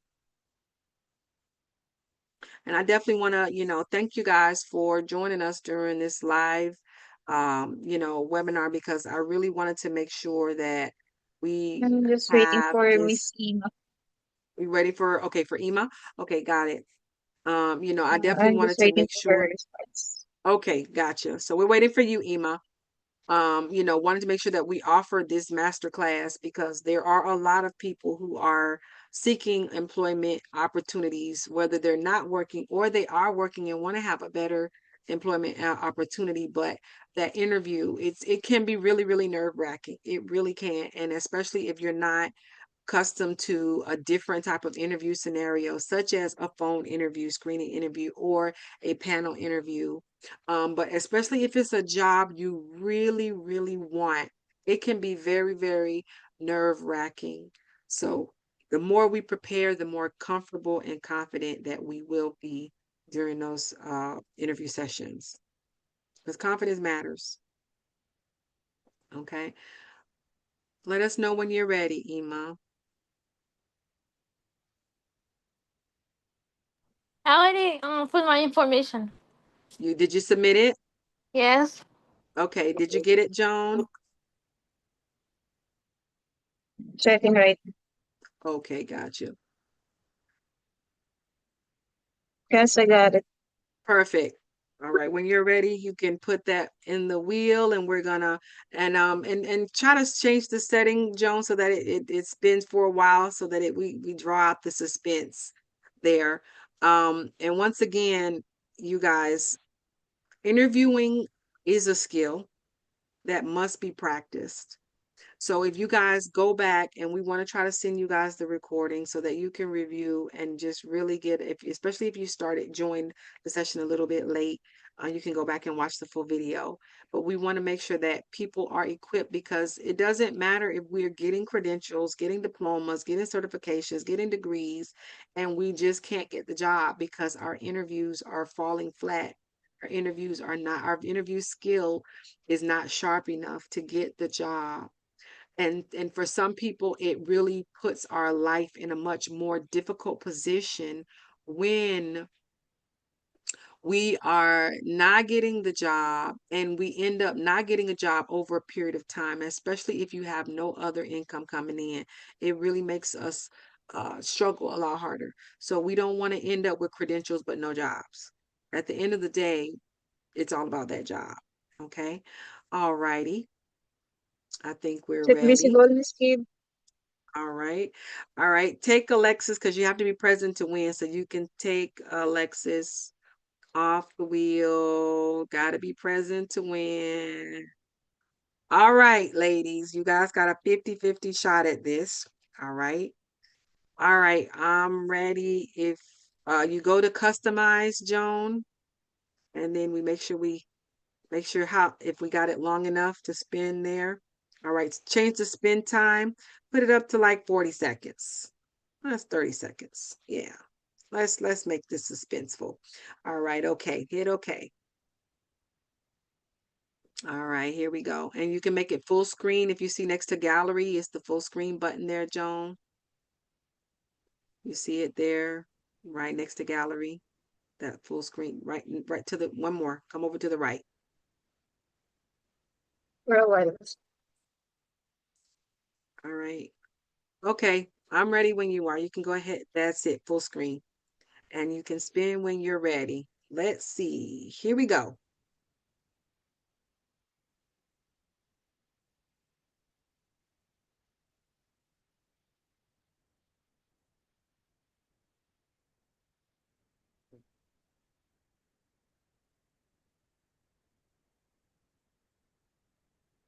It's spinning, it's spinning,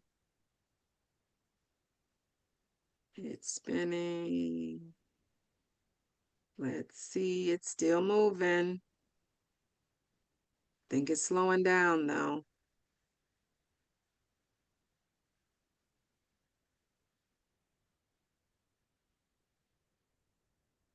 All right, Miss Ema. Yay, Ema. All right. Perfect. Wonderful. Congratulations. All right. We will send you your copy of Go Back to School and Get Better. All right. I hope you put your email in there carefully so that way we don't want to bounce back. We want to make sure that we get it to you as well, Michelle. But we're not done, you guys. So I want to just go ahead and stop sharing for me, Joan. I'm going to go ahead and share my screen again. Um,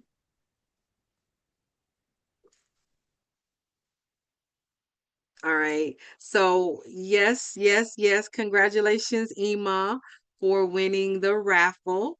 All right. But I also want Thank to you.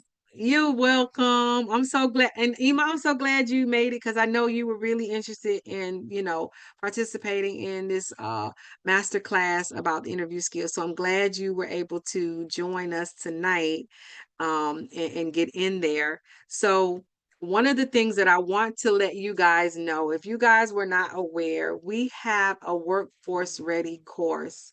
All right. If you look and I'm going to put this in the chat. Turn on their cameras because we would like to get a photo op. If you guys could turn on your cameras, that would be great. So we get a photo op with you guys. That would be so wonderful. Can you guys turn on your camera just for a moment? That would be so wonderful. All right, we would love to see your beautiful faces. Perfect. Ema, if you could turn on your camera. Hi, Michelle. There she is. Look at that graduate. Ha ha ha ha. I'm excited. Hi, Ema. All right, ladies. Are you ready, Joan? We're going to count down. Everybody smile. Look beautiful.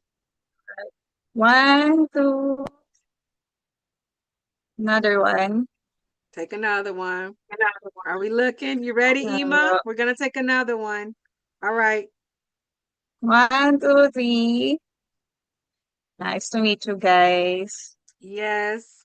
All right. So I just want to share with you all. Thank you, ladies. I want to share with you all. Um what, I just, first of all, I want to introduce Joan, because we've been talking about Joan and talking with Joan, and you guys, and I did not introduce Joan. So I wanted to introduce Joan. So, you guys know I am Smart Kid Concepts. This is my passion. This is my love. But I want you guys to understand that Smart Kid Concepts is not just me. Smart Kid Concepts is a team, and Joan is a part of that team. Joan is the marketing director, as well as we have other folks who are a part of the team, like Carrie and Joseph, and everybody plays this big role. Everything that we provide, all of these videos, this is all of us collectively as educators creating resources such as courses. We have online courses. We have an online academy called Smart Kid Concepts Academy. And one of the courses, and it's totally 100% online, one of the courses that we offer is a workforce ready. And I'm going to put, can you put the promo code in there, Joan? So what we have is a course called Workforce Ready, and I want to show you what it looks like. Okay. We have several courses that we offer, including a GED course. Yes, we have a fast GED course to help you get your GED quickly. All right. It is called GED in 3, which is meant to get your GED within a few months, which is way faster than many other adult education programs. We are very fast paced. We are very strategic in how we have you to tackle getting your GED, and you are coached and you are part of the WhatsApp group, the Next Chapter Nation, and we support you as a team. But one of our courses is Workforce Ready.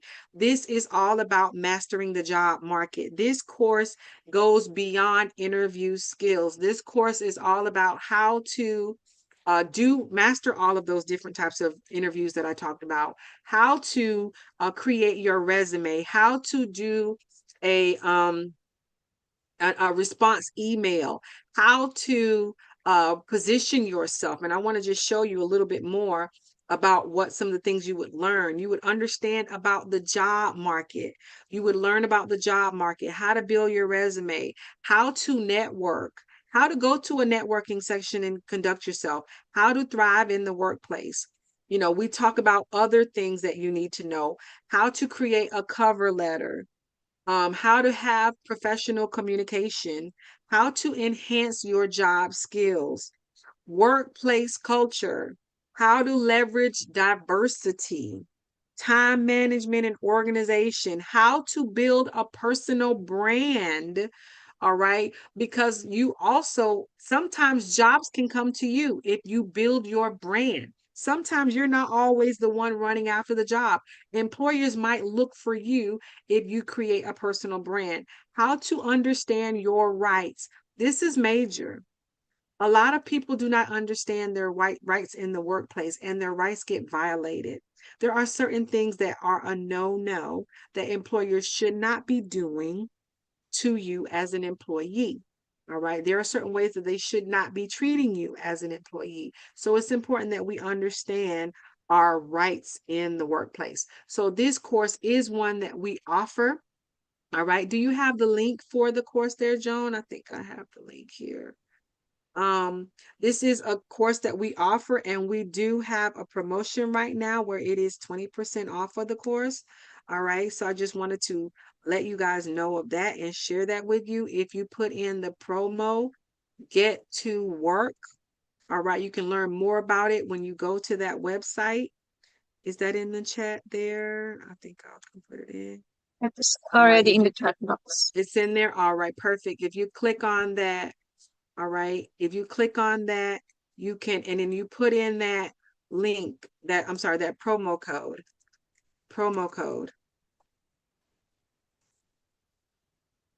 is get to work.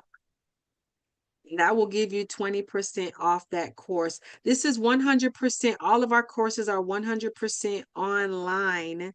Okay, so it is around your schedule. If you have time at 4 a.m., you can do this at 4 a.m. You are going to learn about a lot of the terminology that is important for you to know as an employee as well, your rights and all of that. So this is just something that we're offering as a course, but also as a promotion for you guys. But we will so love to continue to stay connected with you guys and share tips. If you're not in the Next Chapter Nation, I believe that you are in the Next Chapter Nation, Michelle. I think, I'm not sure if you are, Ema. If you're interested in joining the Next Chapter Nation, by all means, let me know. I can share that with you. But we share all kinds of tips and insights, and we just want to make sure that we also share those questions that people are commonly asking during the interview, so you can do your proper research before your interview. Please, what are our questions? Any more questions about this masterclass and interview skills? Any questions at all?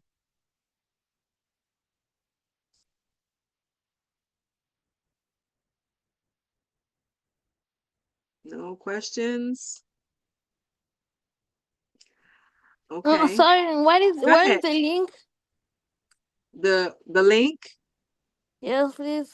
is, if you go back to the chat box. If you go back into the chat box, all the links are there in the chat box. So click back on that chat box and you'll see them there in the chat there, and you'll see the link for the workforce. Also, once again, you guys can share those links as well, for the even for the GED class. If you guys know of anyone who needs to get their GED, we also have a college ready course. We also have a financial course, talks all about money, banking, finance, investing. We also have a course that offers that as well. So we have a lot of courses that people may not be aware we offer. All right. So if you guys put in that promo code for this course, you get 20% off for the Workforce Ready course. And once again, it is, as long as you can do it on your cell phone, your tablet, your computer. All right. And also we have our GED course, GED in 3. All right. And what are our other courses? I want to, so you can see all of our courses that we offer.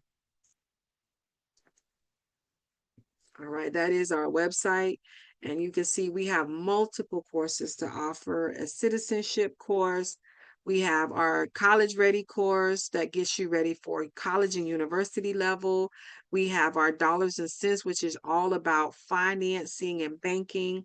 There's that workforce ready course, that citizenship course, even understanding American government and politics, and introduction to the American experience. All of these are 100% online, and we don't charge over and over and over. It's a one-time thing for unlimited access. So if you guys have any more questions, please do ask. I want to answer them to make sure that you guys feel absolutely ready for your next job interview. Any questions at all for me?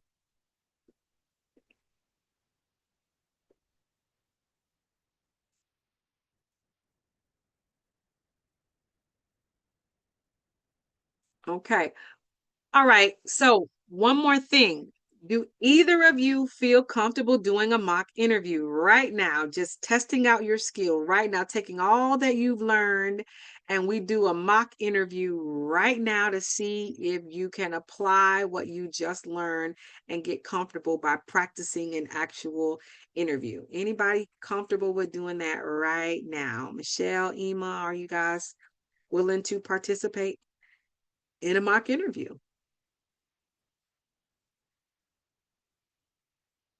Anybody willing to Let's give it a shot? try. Okay. All right, here we go. Let's do it. All right, so I'm gonna stop sharing my screen.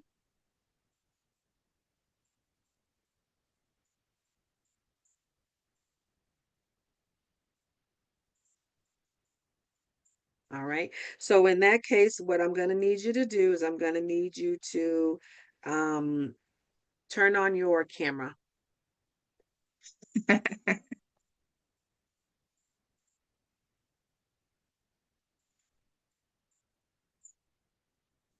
Okay.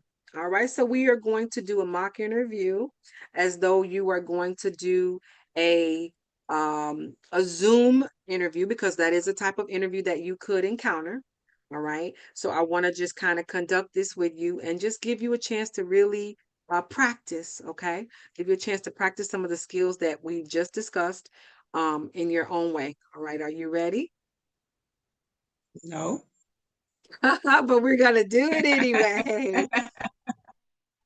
I love your bravery. All right, here we go. All right. So first of all, I'm going to just actually what I would like for you to do is tell me what type of job would you normally interview? What type of industry job? What Presently, I'm in field? food What service. say that again? What type of industry? Food service. Okay, food service. All right, perfect. All right, no problem. All right, here we go. You ready? Let's do it. Be nice. I shall do my best. All right. But remember, once again, if you're not sure how to respond, take a breath, pause, think about it, and give your best response, applying the STAR method as best as you can. Okay. Here we go. Okay. Welcome. Thank you for interviewing with me. Michelle, is that how you say your name? Yes, it's Michelle. You said it right. Mich Perfect. Welcome, Michelle. Thank you for taking the time to interview with me for this position, our food service specialist position. And I want to start off, Michelle, if you would, just tell me a little bit about yourself. I've been in the food service industry for roughly 5 years. I have done supervisory position for 3 team members. I I have a passion for food. I work along well with people and I'm dedicated. Okay, so why do you want this job, Michelle? Why did you apply for this position?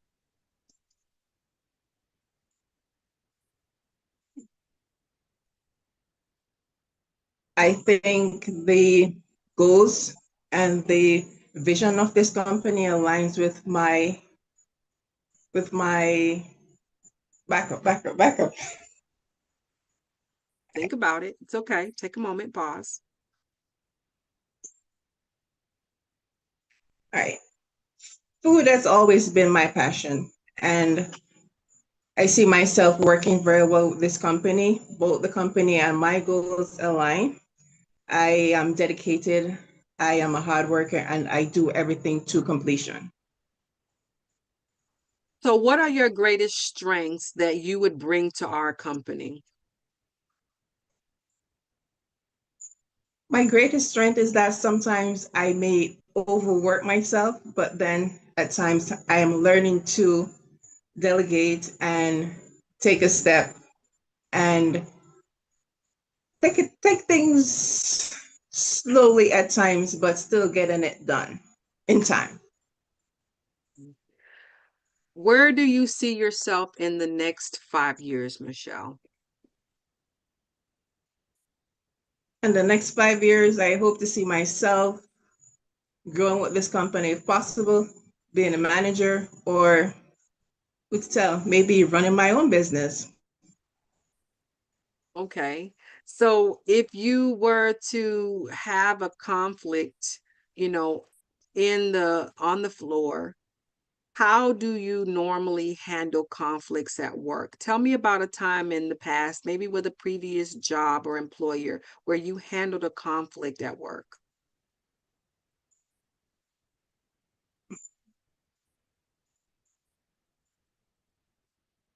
There was a time when a fellow teammate said something to me that I wasn't pleased with. I let the person know that I wasn't pleased with what they said. They got irritated. I just stopped talking, allowed them to vent, walk away. When they were calm, I went back to the person and said, I did not like how you approach the situation, but this is the situation. We can agree to disagree if that's the case, and we move on.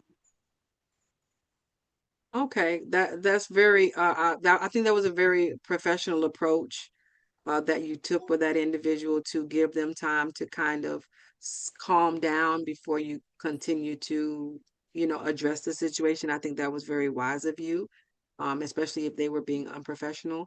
I think you did a great job in how you handled that situation. So, what, and I have one more question for you. Tell me about how your love for cooking and food, how that can be shown in your work with us. I love to know that when persons come to our establishment, they come expecting a good meal and they leave satisfied, feel comfortable, and they say yes, they will recommend us to their friends, their family, and bring in new business to us. All right, thank you so much, Michelle. Do you have any questions for me? Well, one question I'd like to know is how can I grow with your company? Yes, well, that's a great question, Michelle. Well, actually, we are in the process of opening up two new locations. So, with that, maybe in the next 6 to 12 months, one of our locations will be open, and in next year, we'll be opening up our second new location.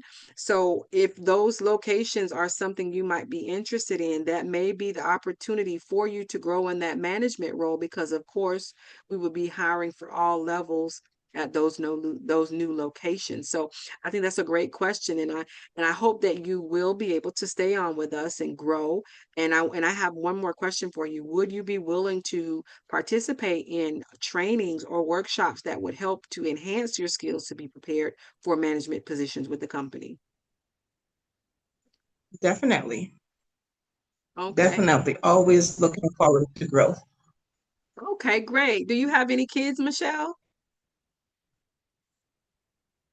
I don't see how that relates to the role, but Okay. All right. Well, I respect that. All right. Well, once again, I thank you so much for interviewing with us. And we will definitely be, reaching out to several candidates. And I hope to you keep an eye out for our call very soon. thank you. Looking forward to working with you. Thank you. All right, Michelle. All right. So I Now want to for give you feedback. some. I want to give you some feedback. First of all, you did not fall for that trick at the end. I thought I was going to catch you at the end. Just when you thought it was all over, I threw that curveball at you and asked about Yep. the kids. Yes, I'm glad you did not fall for that. But yes, you handled it well. You deflected and you shifted and you didn't fall for the bait. So that's great for you. But also one thing I want to make note of, and you answered your questions. You will work. I'm sure over time you'll work on the STAR method. Remember the situation, the task, the way that you ask your actions, and then how you respond and the results of them. You'll practice that a little bit more Right. so that you can formulate more of your answers that way. But one thing that I want to also encourage, and we actually we shared this with the WhatsApp group about active listening. One of the things that I want to mention was that I asked you a question about a strength, but you told me about a weakness. So I think when I started phrasing the question, you automatically thought about a weakness. You started telling me about something negative that you do and how you're trying to overcome it, as opposed to telling me the strength. Because I asked about your greatest strength. This was your chance to really shine. So make sure that if No, you're not certain of the question, you can always ask the interviewer to re-ask the question to be sure that you understand what they asked. So that was the one thing, that was the one piece of feedback that I really want you to be mindful of, is like active listening, making sure that you're answering the question that they ask, because that was a great question for you to really brag about yourself and your strengths that you bring. as opposed to telling me about something that you struggle with, because you talk more about a struggle versus a strength. Okay, so just be Okay. mindful of that. And if you have to ask them to repeat it, that's absolutely okay. Say, excuse me, can you repeat that again for me? I didn't quite catch it, and I want to make sure I answer you correctly or adequately. You know what I mean? You just, it's okay to say, please repeat the question for me. Okay, so that way you answer the question, because you can't give a right answer if you don't understand the question. So that's the only thing. Other than that, I think you did well. All right, and you didn't fall for that curveball at the end. But once again, once you get those questions that we're going to send to you, start doing research and start plugging those questions. Use AI. Say, this is the position I'm going for. Tell me, how do I answer this question with the STAR method?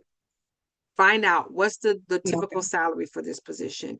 Do that research before you do any interview. Okay, because you want to make sure that you performance, it's a performance, you want to be sure that you perform well. Okay. Okay, all right, my love, that's Now, one it. more thing. One more Sure, thing. sure, sure, sure. Sometimes when you do an application online, they tend to send you this link. I think I'm not sure if it's optional or not, but it asks you your race, if you have a disability, if you're a veteran, and all of those. Is that something that you should or shouldn't? Because you're wondering, if you don't, does that mean that you miss your opportunity?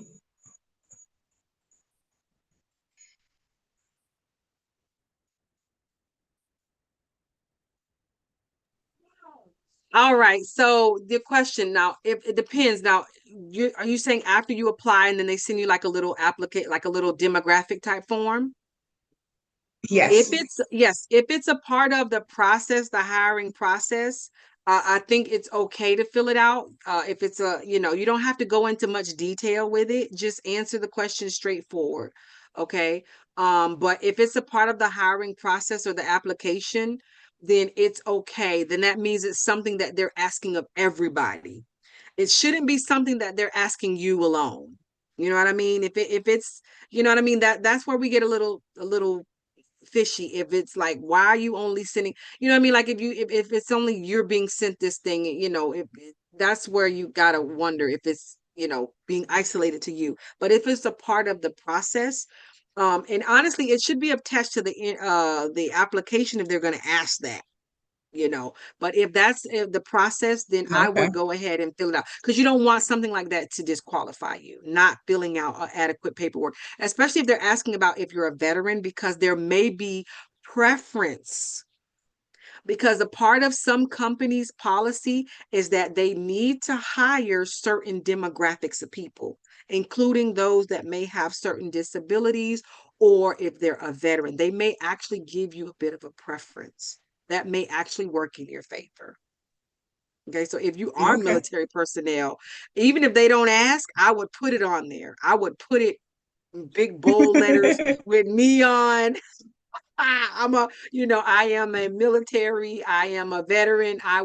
Things like that, I would highlight stuff like that. If you got a PhD, you want to put those things front and center and make note, especially if they have a part on the application where you can say extra stuff, where they say, do you have any comments? Say, I am a veteran. Mhm. Say that, or Okay. I speak multiple languages. Say, even if the application didn't ask, say that. uh, we Mhm. oftentimes don't use that extra box. This is your chance to brag and help your applicant, because remember, the application and the resume get you the interview. You got to get the interview, so you got to fill out the application to get you the interview. So anything extra you can say, I've been doing this for 25 years. Whatever extra stuff you can say on that application to get you, because they may have 1,000 applications. They're not going to interview 1,000 people. They're going to narrow it down. So anything you can put as a extra bonus or something you can say to get you to the interview process, say it. Add that. Okay. Yeah, don't Okay. hesitate. Okay. Any more? Okay. No? Nope. That's it. All right. Well, thank Nope. you so much for joining this masterclass. I appreciate you staying the entire time. And I'm so excited. And I hope to hear good news of you getting position of your choice. All right. Thank you so much. It was so All right. good. Well, yes, yes, I'm glad. And we will try our best to post this. So, if you someone who wanted to be, but they couldn't join us, maybe we'll be able to post it on our YouTube channel so people can watch it at a later time. Okay. And we will send you that Okay. stuff to the email that you put on the form. Okay. Okay. All right. Perfect. All right. Well, good night. Good night. Thank you Good so night. much.